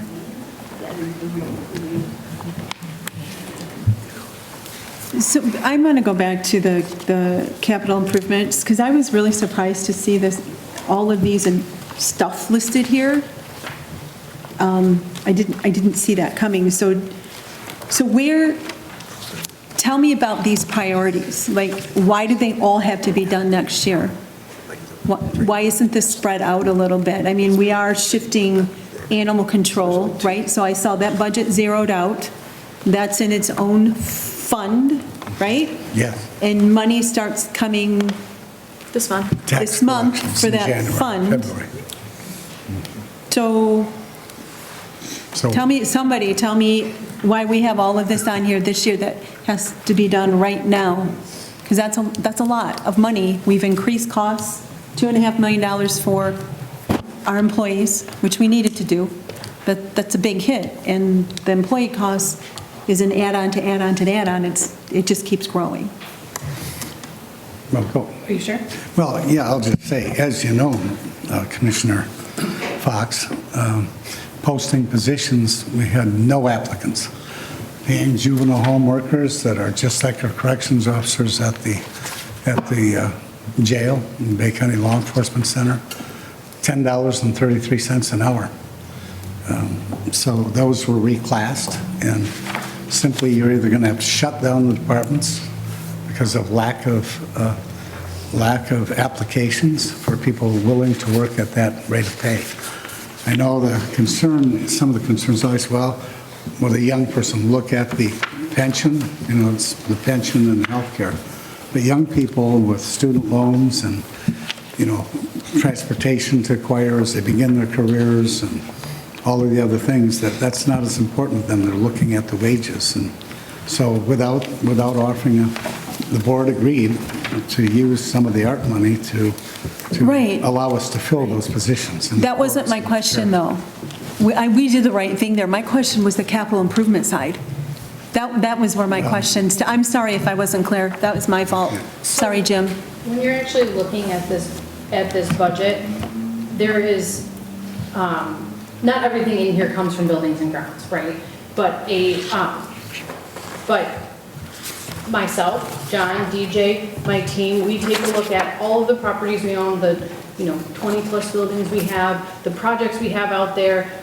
We have detailed information about the age of all of our equipment and how much work we're putting into each piece of equipment, how much money it costs to replace parts, all these different things when we come every year and we make our capital improvement. The number is it's higher this year because of the elevator project. The elevators, as you may know, are original to this building. The motors in them are from 1934. The cost to replace both, which you have to do at the exact same time, we're estimating to be about $750,000 plus the $100,000 for the fire panel, which takes up a mass majority of the buildings and grounds requested capital projects. Now, when you look at this list, not everything on this list is from buildings and grounds, so I can only speak to my small, it's not small, but my portion, that's this. So define small. We spend a good part of our year prioritizing our projects based on need, based on what's broken, based on how much work and energy and time and money we're putting into every piece of equipment that is, most of it is past its useful life that we're repairing and repairing, right? There's a lot of things on this list that were approved, or that may get approved if you vote this through, that has been on our list for many years. For example, the parking lot, the 2 parking lots on here to be done has been on our list as long as I can remember. So we do prioritize, we spend an inordinate amount of time prioritizing our projects. Again, when you look at this list, not everything on this list comes from buildings and grounds. But I know the higher dollar amounts tend to. Does that make sense? If I can add one thing, there are 6 items that Kristen, in combination with others, proposed that didn't have a dollar amount that we've been trying to dig in for funding. And there's approximately $1.6 million in additional projects that that the county feels is important, high priority projects that are not included in this budget, but were on the list as going to be coming to you soon projects. Ernie? Well, mine's a different subject, so if you want to continue, just... No, go ahead. Okay, so, and I may not always be politically correct, but let's talk about the animal shelter. And when Craig was there, does anybody know what his salary was, the base salary? Unfortunately, Tiffany is not with us tonight. It's in the 60s, high 60s. I think that it was in the 60s. I don't know if it topped out over. Yeah, maybe And I know he spent most of his time there versus with the veterans.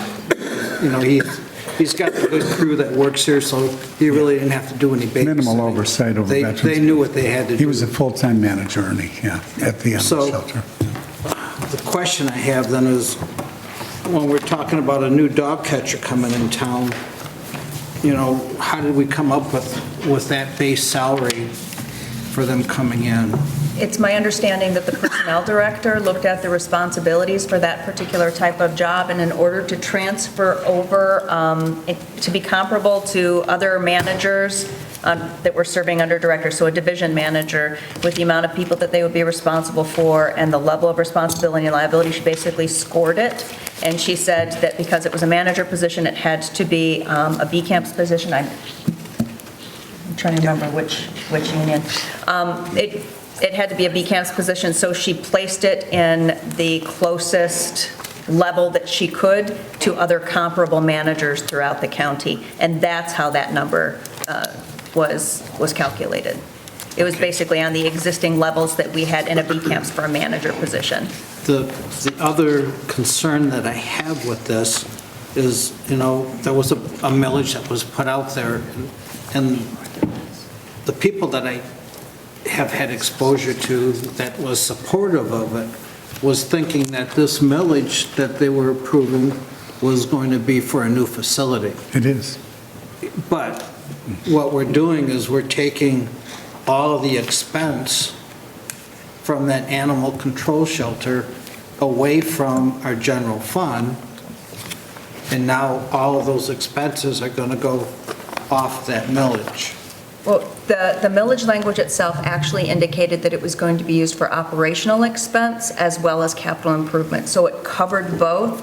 And the reason that we made the ask that we did toward the public for the amount that we were asking for was we calculated how much that potential build-out would cost, as well as how much the operations would cost if we shifted that to millage funds, and that's why we made the ask that we did. So we would have enough to cover operations as well as a capital improvement, and potentially, because we were going to be increasing the size of the building and increasing the flow-through, I'm bringing this up. Increasing staff as well. I'm bringing this up for discussion, so the few people that watch this understand the logic behind it, because most of the individuals that I've talked to thought it was all for a building, and they didn't read the fine print. And maybe it wasn't fine print, it was the same fonts as everything else. Operations was actually before capital improvement, so, but yes, it was intended to cover both, which is why we asked for the increased amount that we did. Okay. Thank you. Kim? Well, I think we're going to discuss this under personnel as well. I had some questions regarding some of that as well. So it's probably in the budget as well, but it's also in here, which we're going to discuss maybe tomorrow if we get through this meeting, right? Jim? If I could, one more comment. I'm talking a lot tonight, but if you recall, 2 years ago, Commissioner Lutz wanted to put a .3 millage on for the animal shelter. And, that was not sufficient. That would only generate $600,000 a year. So the reason I didn't support that was it was a shell game, because you would be, people would go out and vote for a shelter millage, and not a single dollar would be available to make any improvements. It would have just relieved $600,000 from the general fund. So this millage will generate $13 million over the next 6 years, approximately $7 million. We'll see what the final figures, $7 million for a brand-new shelter at the Bay County Fairgrounds, and then another $6 million for operational and programming. And right now, our Aunt Liv is here, and our shelter is full to the max, as is every shelter across Michigan. We've got more than 100 people on a waiting list to drop off cats, and they just accepted 50, so they're really working hard. And I know that an office manager is Liv, is animal control officer too, as Craig was. We need to really have a full-time person. Craig was full-time, but he was only paid half-time. So he was spending almost all of his time at the shelter. Right. Managing it. What will the fund balance percentage be after, if this budget's passed as it is? Do you have that number? What fund balance will be if this? Fund balance percentage? After. Percent fund balance? Percent fund balance? I missed your question, sorry. So after spending almost $5 million out of the fund balance for this budget, what will the fund balance percentage be? Well, it was at 17 million, now we're reducing it for this 4 million here. That's what the fund balance will be. We have available fund balance. And then we also have, don't forget, net does include the budget stabilization dollars in there too. So what's that percentage? Yeah, I don't have that right with me right now. Okay. Yeah. Kim? Going back to the animal control, we're going to build a facility, spend $7 million. We need to have the building authority. I'm not going to be here, a number of us aren't going to be here. But the last two projects that we had out at facility and the water, Metro Water. Then we would lose control of it, Commissioner Coonan. The building It would authority. no longer be ours. Yeah, the building authority is generally used when you're trying to raise funds through bonds, because the building authority can issue bonds without voter approval. In this particular case, we've already passed a millage in order to pay for the building improvement. If you use the building authority, you actually have to transfer the property to the building authority. The building authority takes control of the project, and after the amount of money that the building authority uses is repaid by the county, then it gets transferred back to the county, so it would take it out of county proper control. We don't need to take out a bond to generate funds here because we already have a voter-approved millage that said. Who's going to oversee the building of this project? Well, we would hire a building contractor along with the other professionals that were utilized to construct and design the building. The same that we did for the community center kitchen.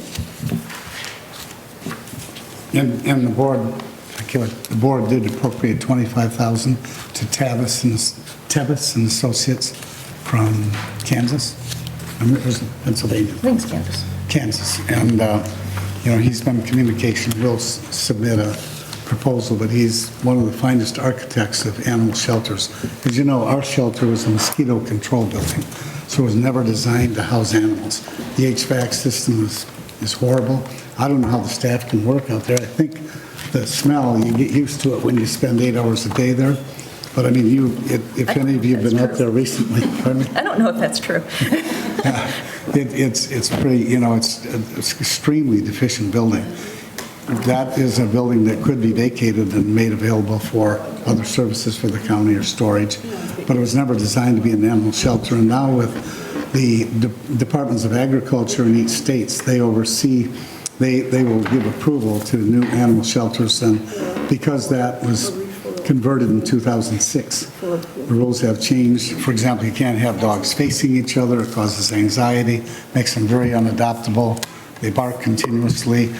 You have to have the cats separated from the barking because they all get, through anxiety and stress levels, they get kennel cough, which costs about $600 in veterinary bills to cure. And when you're adopting animals, $25. And then you've got a $600 vet bill, you're not very happy, and you've got an animal that's going to have a respiratory issue for the rest of their life. And that can be prevented by proper design and construction of facilities. And the Michigan Department of Agriculture, which oversees animal shelters and regulations, we have to submit all the data to the Michigan Department of Ag. And so this would be a state-of-the-art facility. That I think a great location would be the fairgrounds, because we have 40 or 50 volunteers who come in and walk the dogs.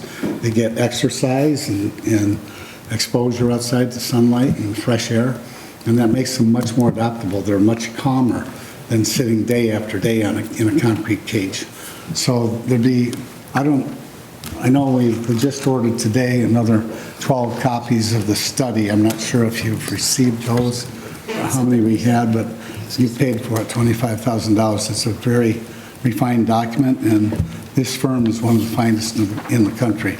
They helped with the design in Genesee, and I'm not sure about Saginaw County, but some of the latest designs on animal shelters have mini hospitals with veterinarian on staff, surgical, X-ray equipment. We're not doing that. We're not going to have a Taj Mahal. We're going to upgrade it for the safety of the animals and also the ability to continue to be a no-kill shelter, to be able to adopt out, healthy animals that will find happy homes. And I would point out that by collaborating, our animal shelter, by collaborating with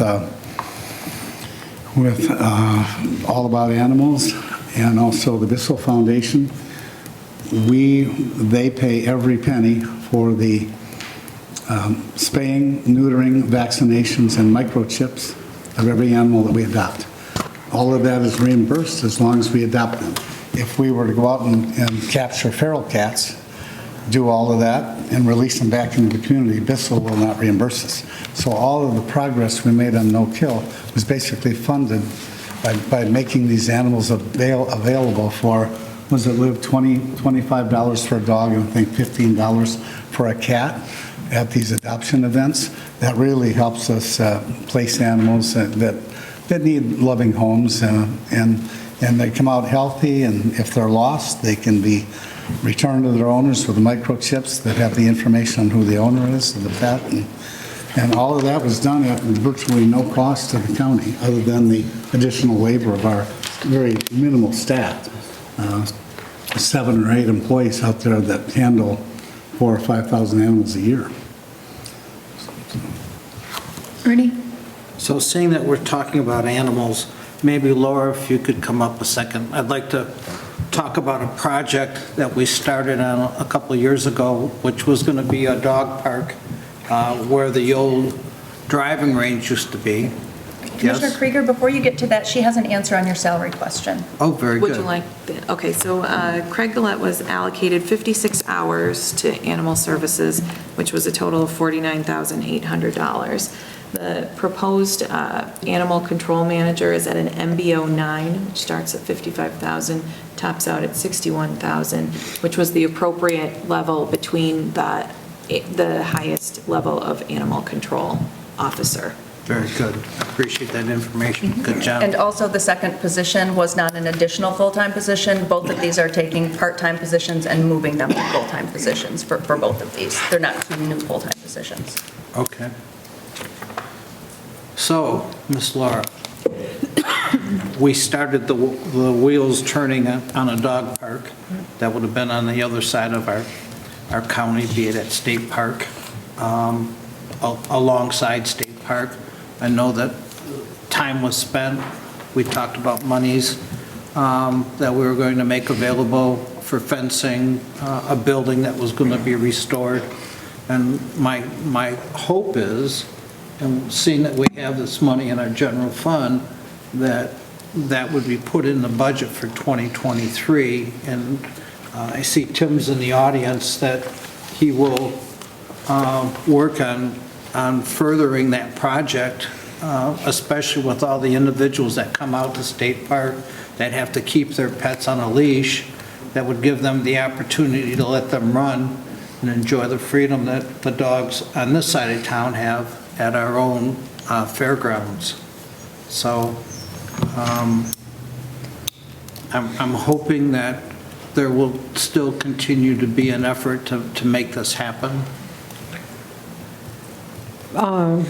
Did you want to? I could, and then we'll have Laura. Okay. Ernie, I would love to see a dog bark park out there like we have over at the fairgrounds, because as you know, as an active member of the Friends of the State Park, the DNR has resisted having an enclosure for dogs to run and enjoy and recreate with their fellow dogs at the state park.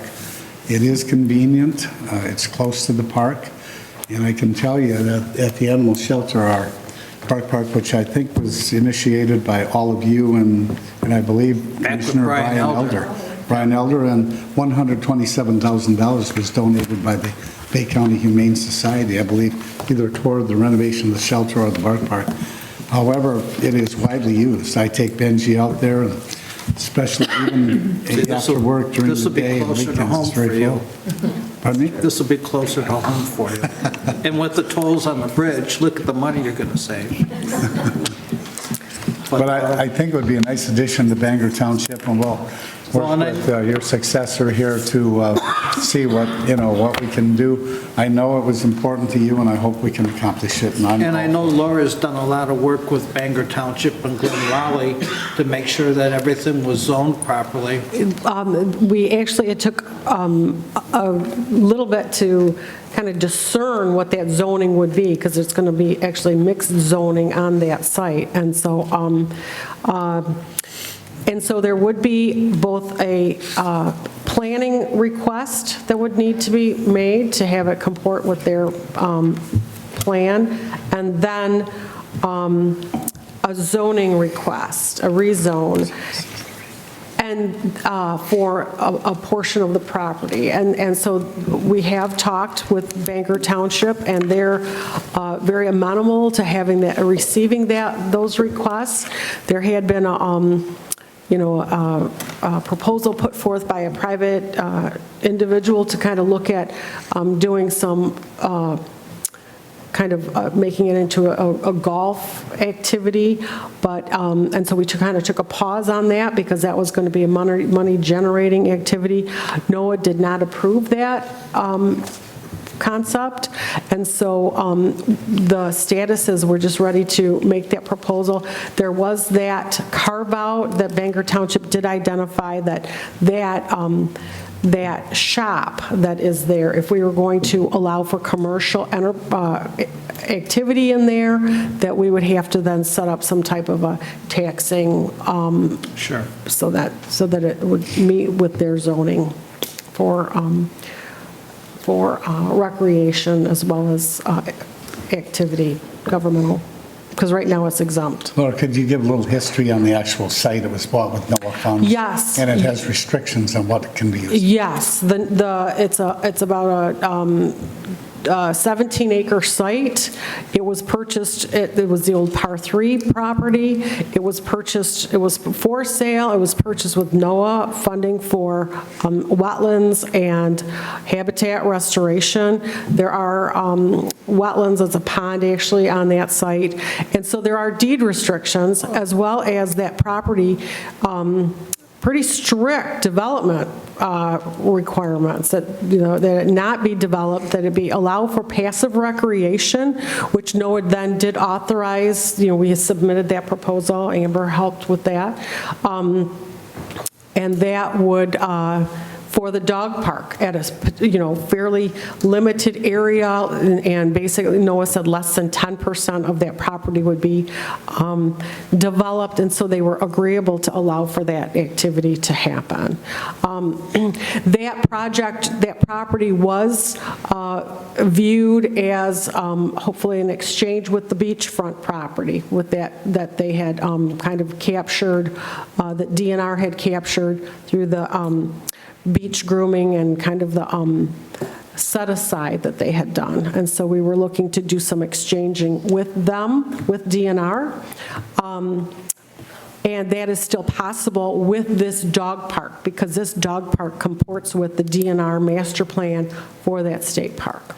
Yeah, my goal, being involved with the Friends Group, which directly affects what the DNR does, is to not only enhance the draw for people to come to Bay County to see the positives, but it also gives us an added step forward for additional shoreline that would be able to be mechanically groomed, as we do on the north end, closer to the spray park. And right now, we're in the middle of putting in our new playscape. Mm-hmm. So it would be another plus for us if we had additional shoreline that would be accessible near that playscape. So when the families come with their kids, they would have access to the beach instead of having to go on the other side of the new parking lot they put in to get you a little closer to the beach. So these are all things that are in work that I hope that Tim and everybody else here at the county will still continue to push forward. Thank you. Excellent. While Laura's up, I don't know if you're involved with the dredging of the Cullen River.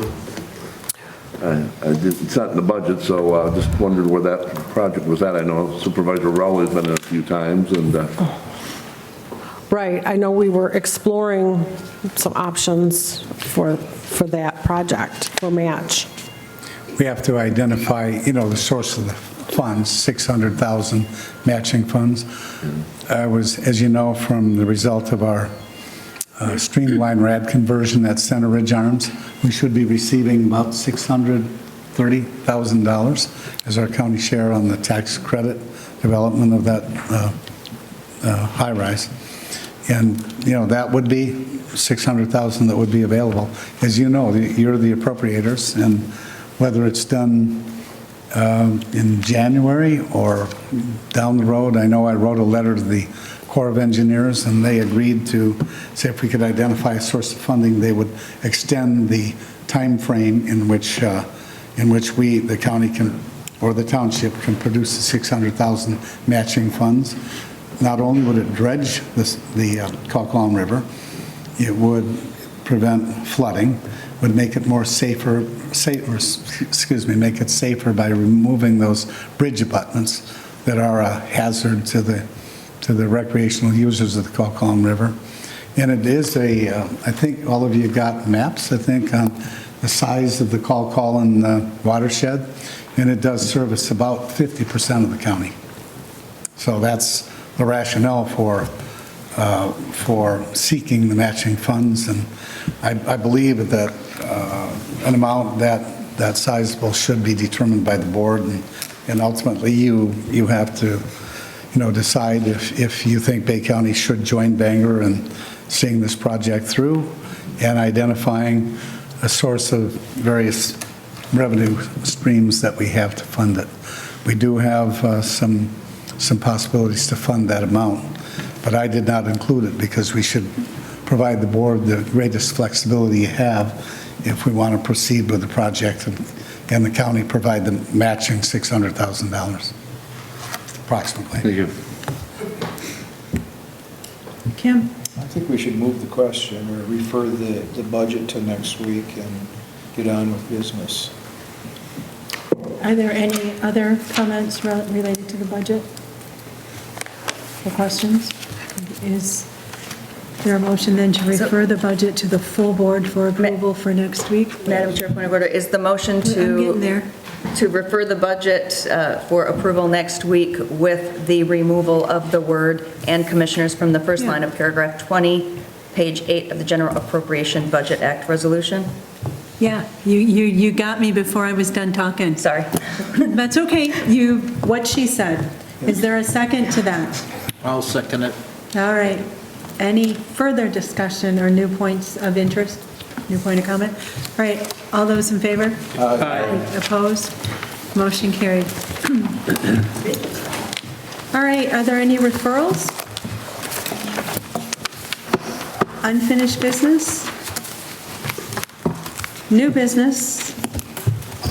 Closed session? There's no need for closed session, Madam Chair. Miscellaneous? Actually, If I could make one announcement, Yeah. Maria, with regard to your concern on broadband. I attended I'm on the board of directors of the County Executives of America, and we had a 3-hour meeting at the White House last Friday. And I asked the question about broadband and how we may, and I want to assure you, we're not much further behind than any other counties. One of the questions I ask is there technology on the horizon with cell towers or Starlink satellite technology that would provide high-speed internet access to rural areas?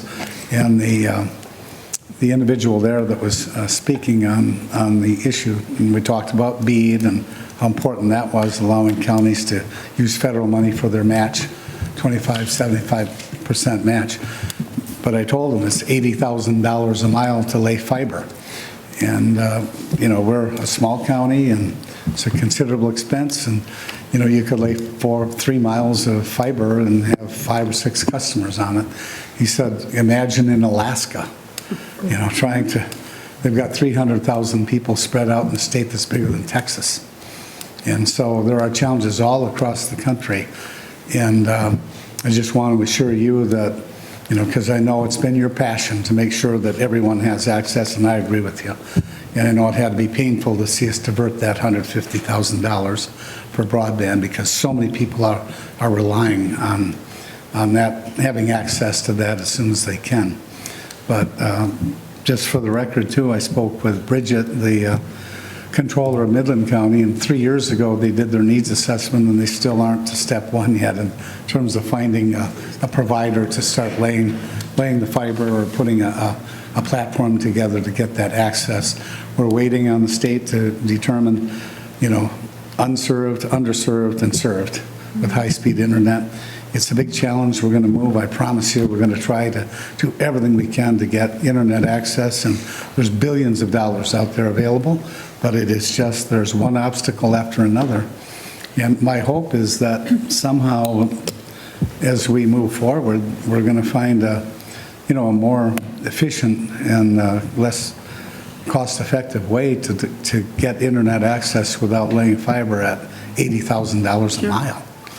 Because that's a very costly item, but federal money is going to be available. We're going to be on it, and asked that question. They said, "Yep, it's evolving, and we're going to be open. It's not just fiber." So we'll consider all options going forward. So I also want to reiterate, yes, and thank you for that. It has been a passion. It's a huge need in my area. But the other thing is not the availability of money. Right? There's all kinds of money in all these different funds. The ability is to get the money. That's where I feel like our huge giddy up is. We don't have people that are super knowledgeable in this, that know how to get it. We are spread thin, right? So it's like a full-time plus job for somebody to figure out how to do that and bust through the hurdles. We're not in Oakland, we're not in Ann Arbor, we're not in Detroit. We're Bay County. We don't have those dedicated people. So that's always my message when I get to talk to somebody who's important, the presidents, the governors, or whoever, is like, yeah, the money's great, but we need to be able to get to it. That's our problem. Make it easier for us to get it. And we have to have an entity that has right of way. And so some AT&T and consumers, in order to do that, become a contractor, you have to disclose your liabilities and your assets, and they're unwilling to do that.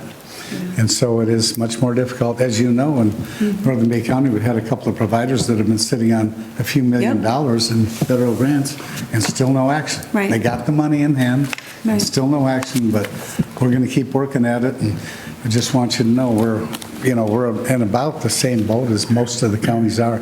And just for, I talked with the county executive from Long Island, Summit County. Their sheriff's department budget was $800 million, and they got $500 million in ARP funding. So big counties, small counties, it's amazing what's out there in terms of, and really how limited our resources are in terms of trying to provide, quality services to all of our wonderful Bay County residents. Yeah. We'll keep at it. Thank you. I'll keep checking in. Yeah. Kristen, can you do a quick update on the pink hunting, the gazebo? Where are we at with that? That upgrade, the bathhouse? So we're still actively working on it. We had an extended agreement. We got our agreement extended for the time frame. We have been doing the wetland delineation. We've been working with our prime professional to do all of the appropriate drawings. So next steps are going to be actually purchasing the material and get ready to break ground. But of course, because it's winter, we can't pour cement, so we're going, that'll be something that we're working on first thing in the spring. Thank you. I appreciate that. All right, anybody else? Announcements? Madam Chair, I would just like, since we were talking about the bridge issue today, to let everyone know that there is a chamber eye-opener breakfast tomorrow morning at 7:15 a.m. at the Doubletree. The subject is the Bay City Bridge tolling. Bay City Bridge Partners will be giving a presentation and update, and people will be able to ask questions. So if you do have them, that's an opportunity to try and get some answers. Nice. Madam Chair, I'd like to make a motion to adjourn. Support. All right, any discussion? All those in favor? Aye. Opposed? All right, our work is done.